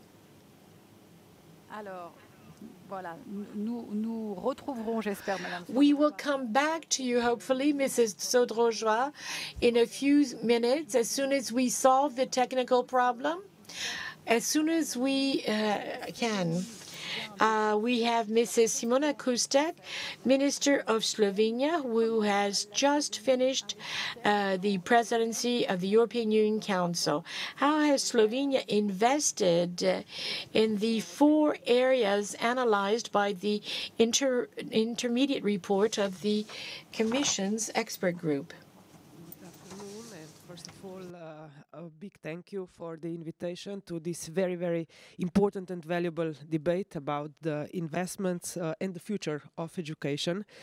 Slovenia, as you know, is a very small European Union country, and therefore we are counting on our knowledge and our brains, and that's why we are investing a lot in education and the whole educational system that is based primarily on public concept of funding.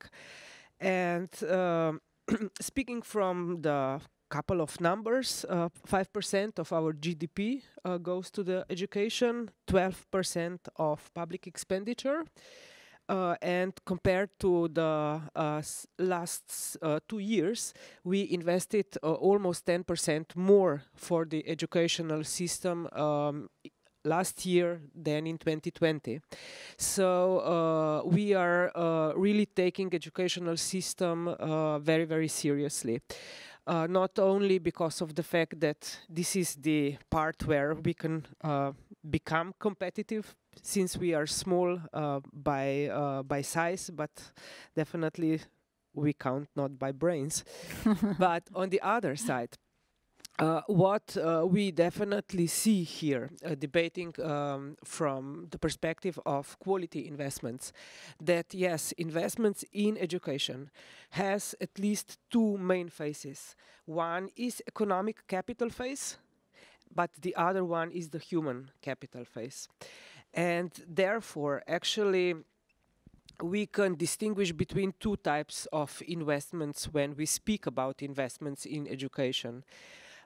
First are investments in infrastructure, in salaries, for example, something that we can directly pay and buy.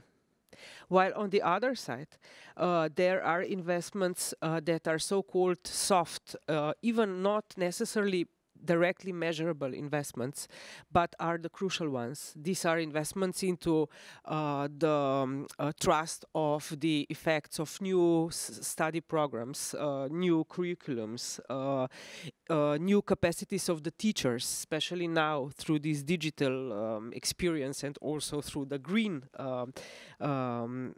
environment priorities that we are importantly stressing out. And especially those type of soft investments that are addressing inequalities. Inequalities are not only kind of balanced through money. They need to be balanced through different type of approaches. And especially in these COVID times, this kind of investments that was very much emphasized is the investment into so-called psycho-sociological and social support.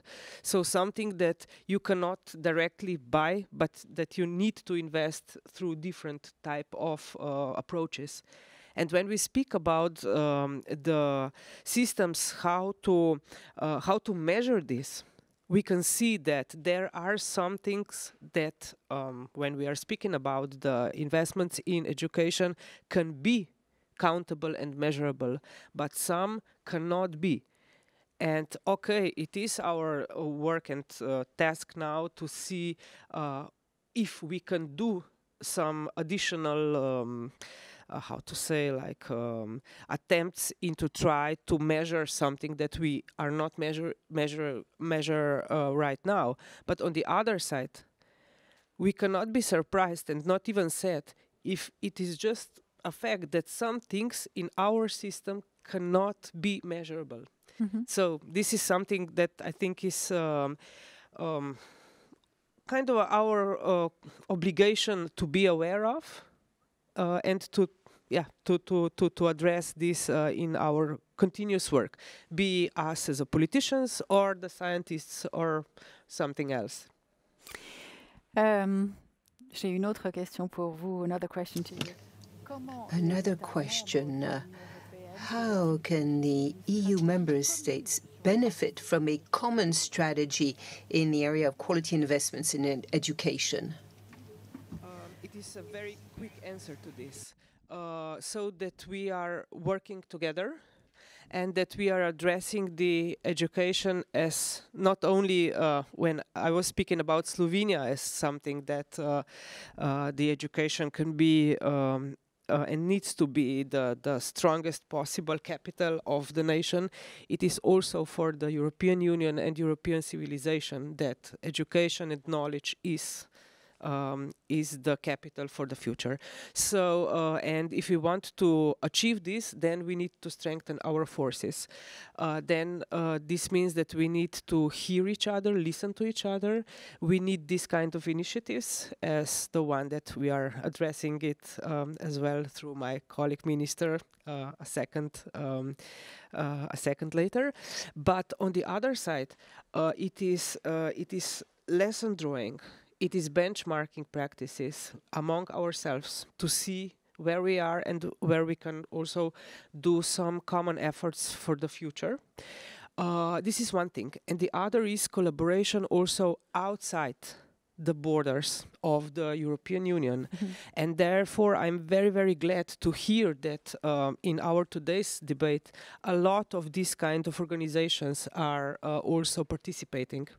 I'm speaking here about OECD, about World Bank, about UNESCO, for example, and these are all the organizations that are here for the education as well, and they are counting, they are monitoring, they are having their systems of evaluation, and we need to strengthen our forces here as well to see where we can do the best for our knowledge and for our children for the future. Merci beaucoup pour cet appel à l'unité. Merci à vous. Nous retrouvons maintenant. So yes, thank you very much. Now we have Anita Leikoinen, Madam Permanent Secretary. Good morning. Finland held the presidency of the European Council in the second half of 2019. At the time, you organized a very fruitful dialogue between the ministers of education and of finance. Why did you decide to organize this exchange, and what lessons did you draw from that?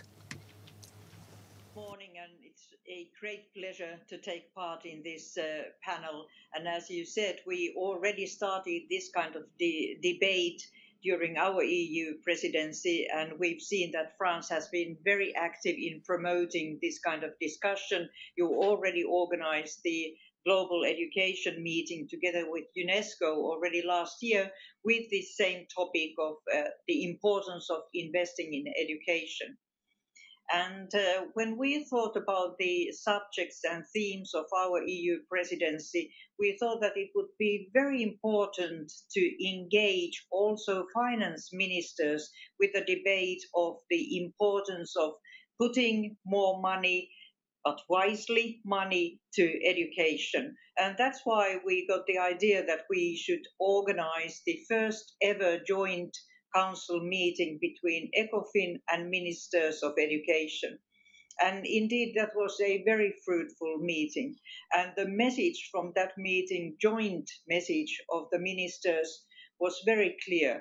We need to invest in education, and we need to invest wisely. And obviously, the reasons behind this at the European level is that European Union and practically all the member states, we face the same huge societal and economic challenges. We want to be at the leader's seat when we make the transit, green transit and digital transit. And there we need better educated people. The whole population in all the member states, we need to educate every person in all member states. And we obviously, the European Union, we have to have this strategy of being still competitive and also to be able to deliver sustainable growth to our member states and our people. That's the way where we can really say that we can invest in well-being of all citizens in European member states. And obviously, it was already referred to that we don't have any planet B. So we have to be successful in modernizing our economies and our societies. And that's why we have to have better equipped people so that they can make the change come true. So reskilling, upskilling of people in all member states and also at European Union level is absolutely necessary. And when we think of the importance of the education sector, I think it's very important that we pay attention to investment in teacher education and training. So educating our teachers is like putting money in the bank.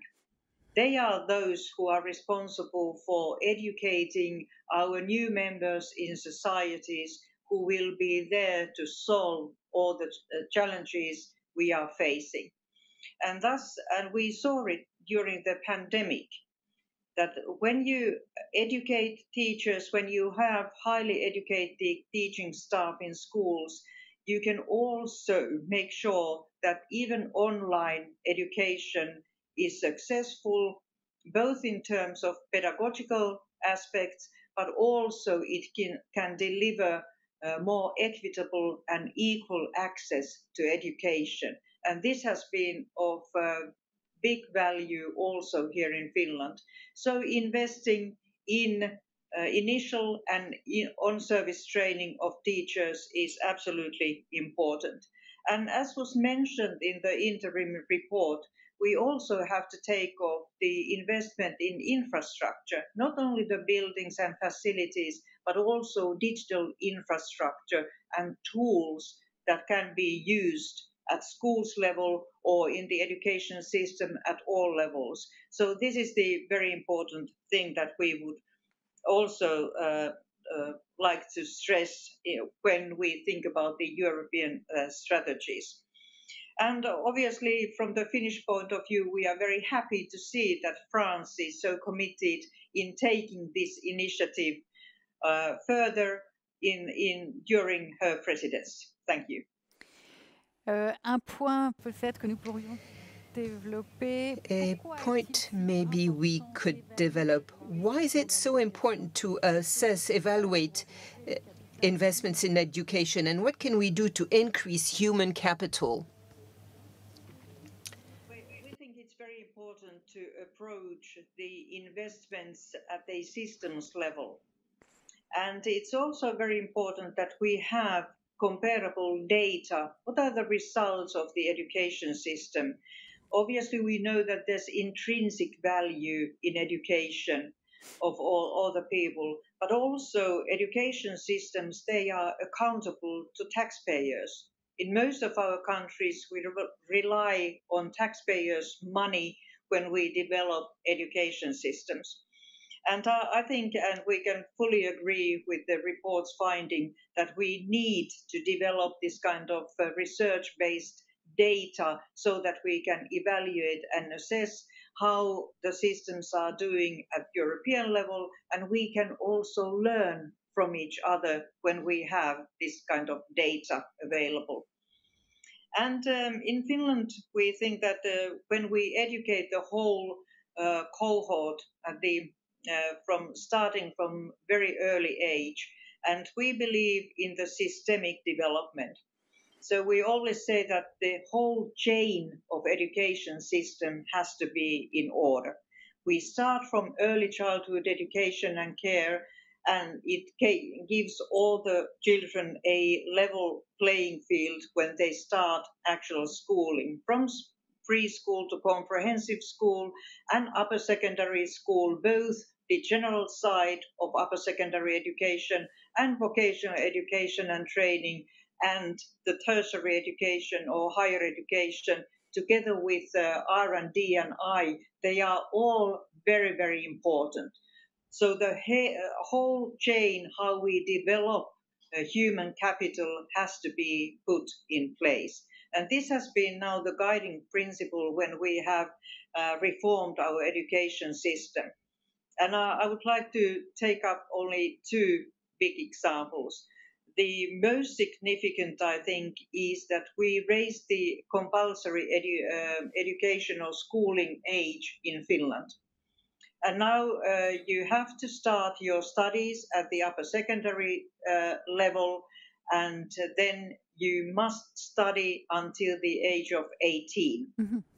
And at the same time, we made a big investment in the education when the whole upper secondary education level is free of charge for everybody, including, obviously, teaching has been free of charge so far, and daily meals also. But now all the materials you have and all the tools you have to have for studying, they are free of charge for students, even computers if you need them and when you need them for your studies. And this is a very big investment in education, and we think it's beneficial for the whole society. And the second big kind of systemic reform has been the introduction of a continuous learning system. Obviously, we've had this kind of system, but it has been partly a kind of bits and pieces, not a kind of systemic approach to continuous learning.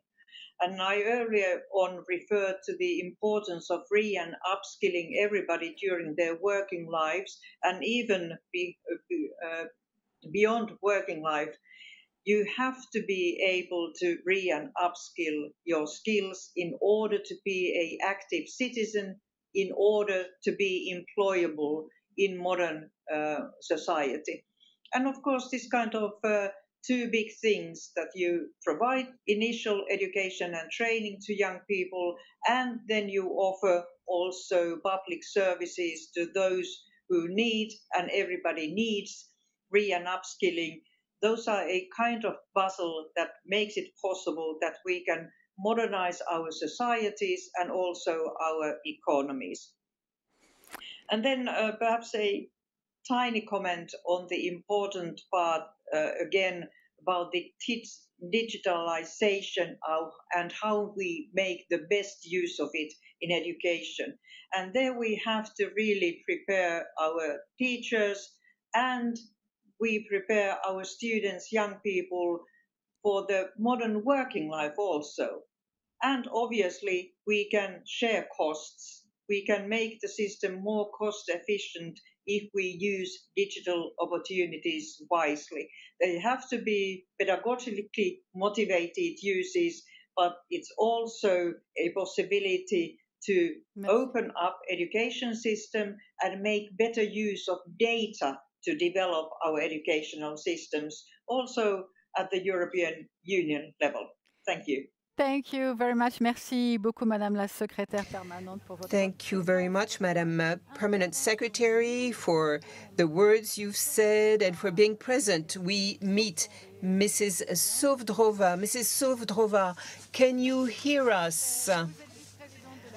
So you are Vice President of the Culture and Education Commission at the European Parliament. How can the European Parliament contribute to the European strategy to promote quality investments in education? I should say that we respect that education is the national competence. We respect subsidiarity. However, we would like to put investment in education in the first place, because it's investment into future. It's not just operating money. We consider education, quality education, as really investment. It's personal investment and also social investment. Investment of the member states, but investment of European Union. That's why European Parliament has been really active in this field, and I'm glad that we can show concrete achievement in quality investments. Let me highlight three issues, three areas. The first one is recovery and resilience facility. The European Parliament has used this regulation to prioritize education as an investment in our future. Like I said, the member states are requested to allocate under national recovery and resilience plan at least 20% into digital transition, and in this digital transition we ask invest in digital skills and training for all ages to support the transition and paying particular attention to disadvantaged groups. We ask providing digital equipment for teachers, support digital transformation, and digital equipment for schools. Training for teachers, new university programs in fast-growing digital fields, and upskilling and reskilling courses for citizens. So we consider the investment task that it is bridge to bridge the gaps between access of children to digital education between regions and different socio-economic groups. Because we know that COVID-19 situation brought us new revelations about the deep differences in the digital capacities and the need to invest the right way. I don't know. I listened previous speakers, and it's different country by country. But like I can say, in Czech Republic, really we invest. We have in our national plan a really big budget for school equipment, and we achieved a big progress in this. Maybe other countries can say the same. The second field is Erasmus and European Solidarity Corps. The European Parliament has played a crucial role in increasing the budget of Erasmus and the European Solidarity Corps. Erasmus has allocated for next budgetary period 26.2 billion euro, which is almost double the amount from the previous budget. It's for learning mobility, cross-border cooperation, and because we are aware that only 41% of teachers in the EU went abroad, at least once for professional purpose, as a student, teachers, or both. This is not an efficient number. So we have an ambition that all teachers has opportunity. Every teacher has opportunity to have a foreign experience, to develop their personal and professional capacities. So it is clear that the access to this budget, to these opportunities should be assured. That's why we increased the budget of Erasmus. I hope that previous speakers can agree that Erasmus is a really success story program of European Union and a very, really good investment in our common future. And the third field is the European education area. You know that Commission and Council committed to build European education area until 2025 or 2030 to achieve new targets. We call in our report on the member states to prioritize investment in education and training by allocating at least 10% of their national recovery and resilience budget into corresponding policies in order to deliver more sustainable, digital and socially cohesive society. In the report, we have put into the center of attention of education process the students, and we emphasize the teachers as key actors of the process of education. We see in the European education area opportunity for learners in the EU to study, train, pursue research and work. We call on the Commission and Member States to create a common framework on learning about the EU throughout all appropriate levels and areas of education. This article meet the ask, the expectation of citizens. What we have conférence on Europe, and the one of recommendations of citizens panels and electronic platforms there is that citizens need ensured the knowledge about EU. So in our report we ask Commission really to provide this common framework for education about EU. It's something very clear what we really need if we want to build our European belonging.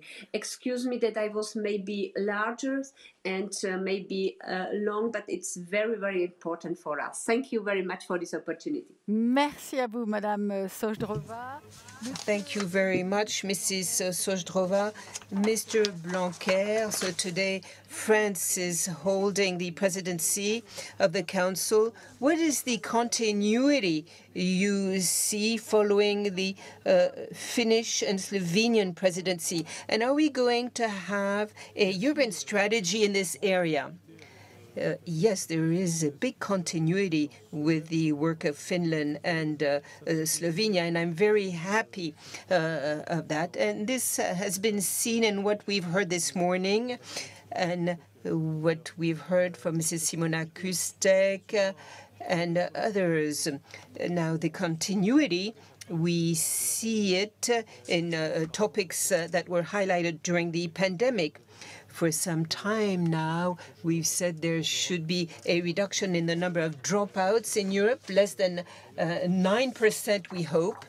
And this is a topic we started working on at the European level something like 10 years ago. So here there was continuity and progress is made in the European countries. We want to reduce also the number of students who do not master basic fundamental knowledge. We want to come down to less than 15%. So in France, we focused on the French language and mathematics. But the question of science and IT are also very present when we talk about fundamental knowledge. And everyone in Europe should master these topics. Another topic that was present during the Finnish and Slovenian, in fact, presidency is the schooling age. We heard from Finland that they've increase compulsory education up to 18. We did something like that in France also. So compulsory education up to 18 years also. And it is the duty of the state to look after that. And we have also reduced the age of children going to school. It is now 3 years of age. So we have compulsory school as of 3. So we focus on kindergarten or nursery school. This is also a very important period. And here there are some topics also that are covered at the European level. So a lot of continuity here again. There are some common priorities that have been set in the area of the training of teachers, green transition, digital transition, and fundamental topics like infrastructure, which is important for the local authorities. And this presupposes, in some cases, European funding that is then used by the local authorities for these infrastructures. Another point we've heard this morning, and here again, to go on with the work done by the former presidencies, there's the question of active network. There is the doubling of the Erasmus budget, and here we can thank Michaela Sokova for what she has said on the topic, the doubling of that budget, which is the result of the European elections. And with President Macron, who in 2017 mentioned it was important to reach that objective. And today this has become a reality. And this is important from the point of view of European convergence. There's the example of mobility for vocational trainees. We've talked about this, and what we can do also in the area of mobility of professors. We also talked about the mobility of principals. Why not? Why not? It could be also interesting for them to share experiences in the area of leadership. But to get to that, we need a governance and a budget governance. We're used to the European semester that covers some educational topics to see how we can set good directions. There's also the fact of bringing together reliable data to carry out a real assessment of public policies, to better quantify, assess the impact of our investments on education. And we need tools at the European level to assess the short-term, mid-term, long-term impact of our policies. And there is what Mr. Chinas has said on the topic, and I fully share what he has said. To have our European space radiate over the whole world. It's important to have a European humanistic model. When it comes to assessing public policy, we have what Mrs. Pustek has said. You cannot set figures or measure everything, but we can try and assess, evaluate many things and make progress. So strengthen our education policy. And remember, Finland, when we brought together the ministers of education and finance, it was a very important moment. We'll do this again in April. And what we do today is, in fact, going in the same direction if we have a common declaration. I'll talk about this later. If we want to have a long-term vision. I would like to thank all the former presidencies for what they have done, and the European Commission, the European Parliament, and the member states have to make these topics their own with the local authorities, because I think we have common values, common objectives that can easily be defined among ourselves. Thank you very much. Thank you, Mrs. Zerwinska. Thank you, Mr. Bock. Thank you for having been with us. And in a few minutes, we will welcome Commissioner Gabriel. So please stay with us.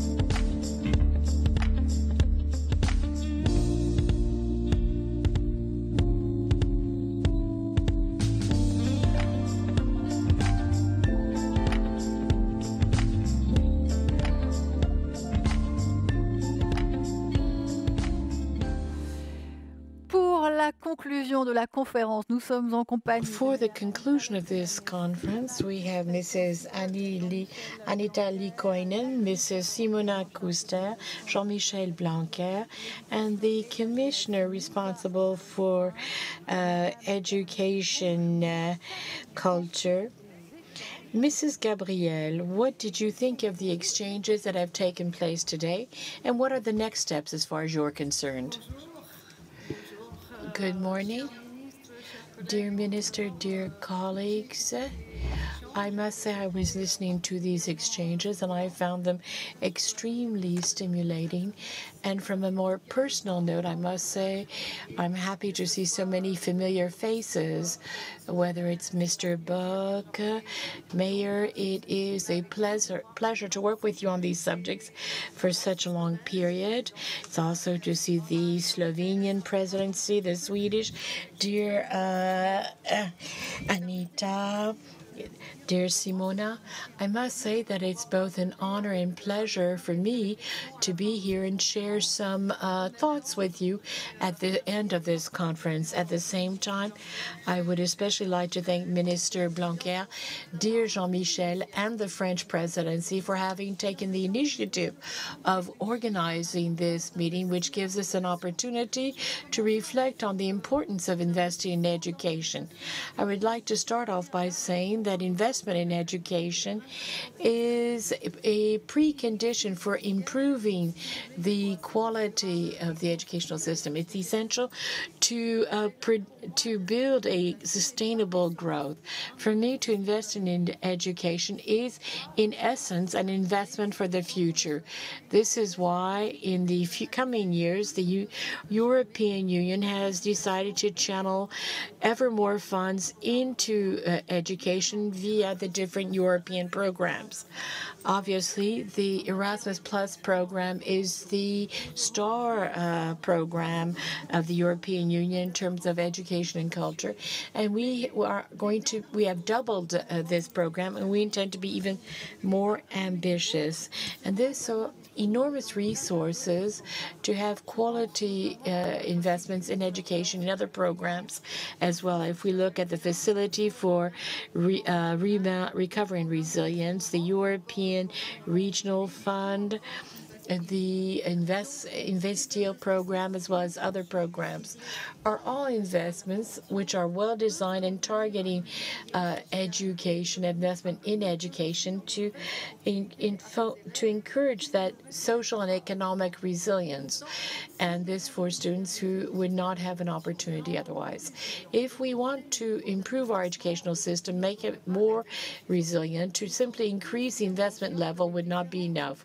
We are all aware of the fact that different types of investment are not all efficient, and what we do not know yet is how we can identify those investments which give a better result in terms of school investments and well-being. And this is why the Commission has made an additional step in this direction. We've created a group of experts on the subject of the quality of investments. I'm happy that the president of that group, Mrs. Fack, and one of its members, Mr. Christophe de Witt, were present today. I would like to thank all of the members of the group who work in this group and have followed this morning's work. This group has identified those policies which have the potential to improve results while enhancing the efficiency of public expenditures. They handed in their intermediate report on the 19th of January, and they are opening the way in this field. Now, even though their work is very promising, this is a particularly difficult exercise which calls for more time, more analyses, more robust analyses on the efficiency of the policies that the group has identified. These policies have been produced under different contexts very often. So there's still a lot of work that has to be done together at the European level to fill that knowledge gap and to ensure efficiency in investments in education for the longer term. We want to create a laboratory studying the results of investments in education. This laboratory will be a resource to support the efforts of the member states and to share results. This will be an approach based on the data coming from the programs for the design and implementation of policies in the field of education, with the aim to enhance the quality of the data in terms of the analysis of the benefits, methodologies, but other policies as well, how to elaborate policies. The objective is to help the competences of the member states to better invest and obtain better educational results. This, bearing in mind the local, national, regional context. Here, I see three main problems which I feel are very important and for which the laboratory should give answers. First of all, the availability and quality of data.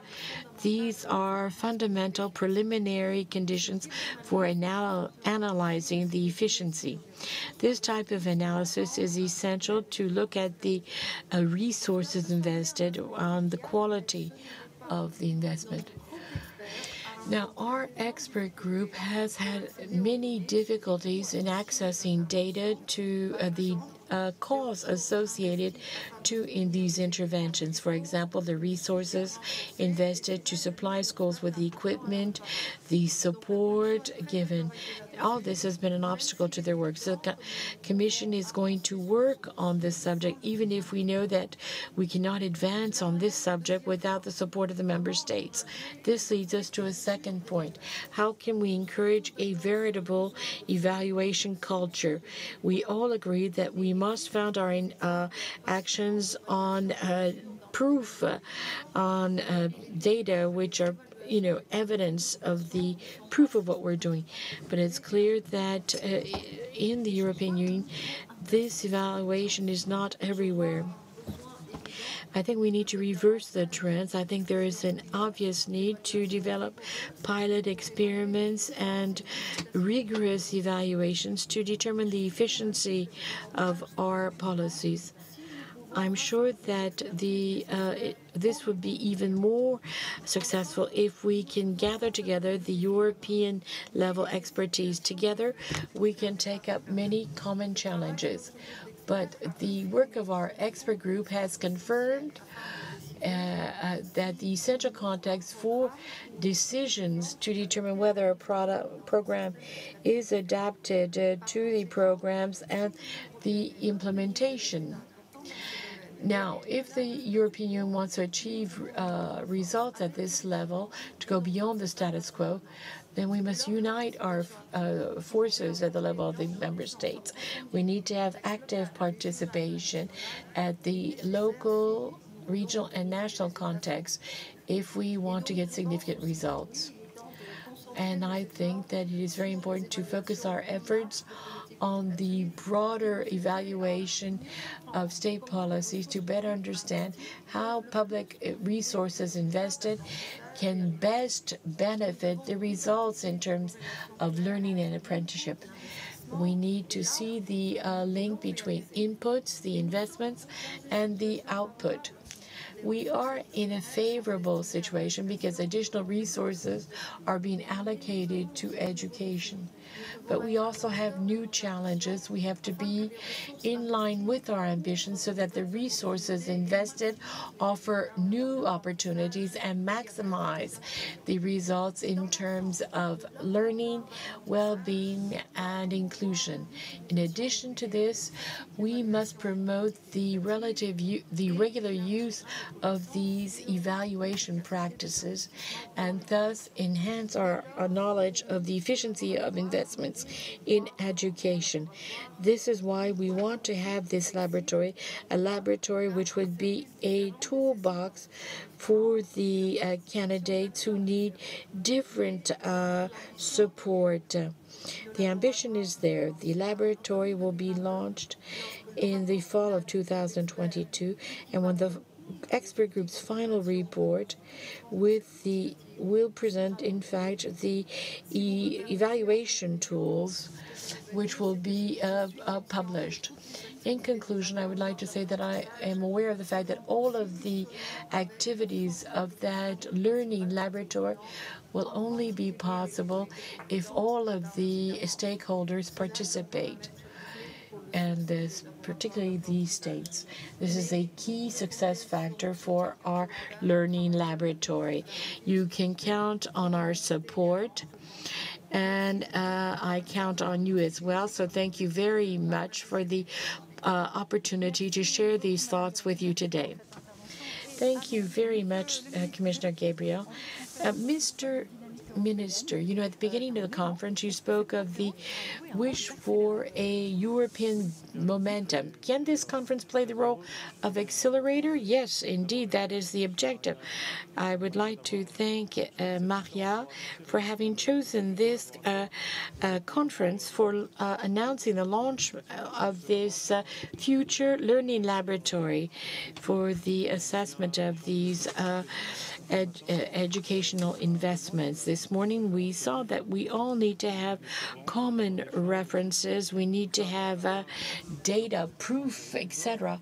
And I think that this is possible through exchanges, through the collection of data, and our ability to objectively analyze the quality of investments in education. This is a challenge at the European level, of course, as we've seen this morning. What I would like to say is that my vision is based on 3 pillars. As we've said this morning, maintaining our investments at a high level in compliance with the Paris Declaration of the 10th of November 2021 at UNESCO. We've heard the Deputy Director of UNESCO say how important that Declaration of Paris is, and it was signed by governments throughout the world. I think that Europe is in the vanguard as far as this investment is concerned. I think that this is really a change of paradigm in our vision of the economy. We know that in the 21st century, the economy will be very much based on education, health, and the environment, and these 3 pillars are important from the social and economic point of view. As we said this morning, it's not just a point of saying this, we have to do this. It's in our interest. It's not a question of generosity here. It is a question of investment, and it's extremely important in a world where, as I said already, education will be the key to a veritable sustainable development, and this is extremely important.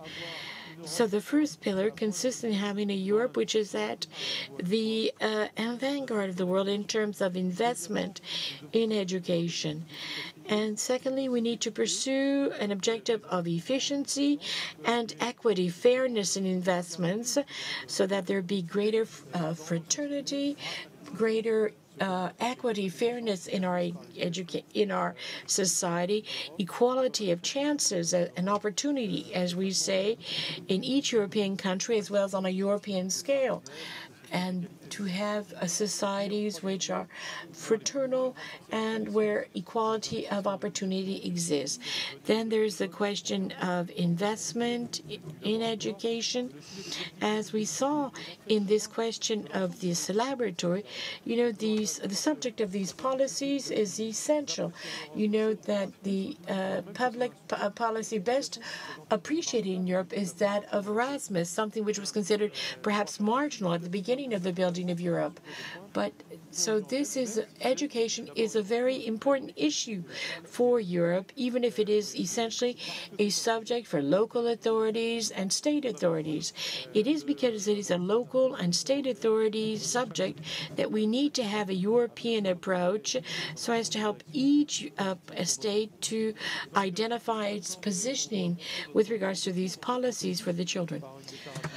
And with regards to our commitment here, we are going to make a joint declaration. We're going to put forward a joint declaration in favor of quality investments in education. I hope that it will be endorsed by all of the ministers of the 27 European member states. And we need to reinforce our cooperation here.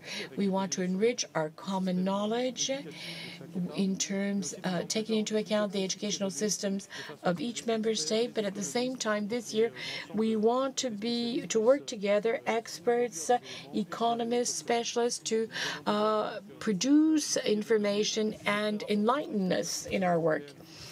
The intermediate report of the European Commission's expert group has highlighted a number of issues today. We have taken support from the work started by the Commission. We have a concrete example of this in the work of the expert group, but we'd like to move on to another step. The Commissioner has just spoken of this, the creation of this research laboratory on the subject of educational issues. We know that Europe has something to say on the subject which is of such great importance for our societies. Thank you, Minister. Mrs. Leikonen, do you support this project of a simple joint declaration?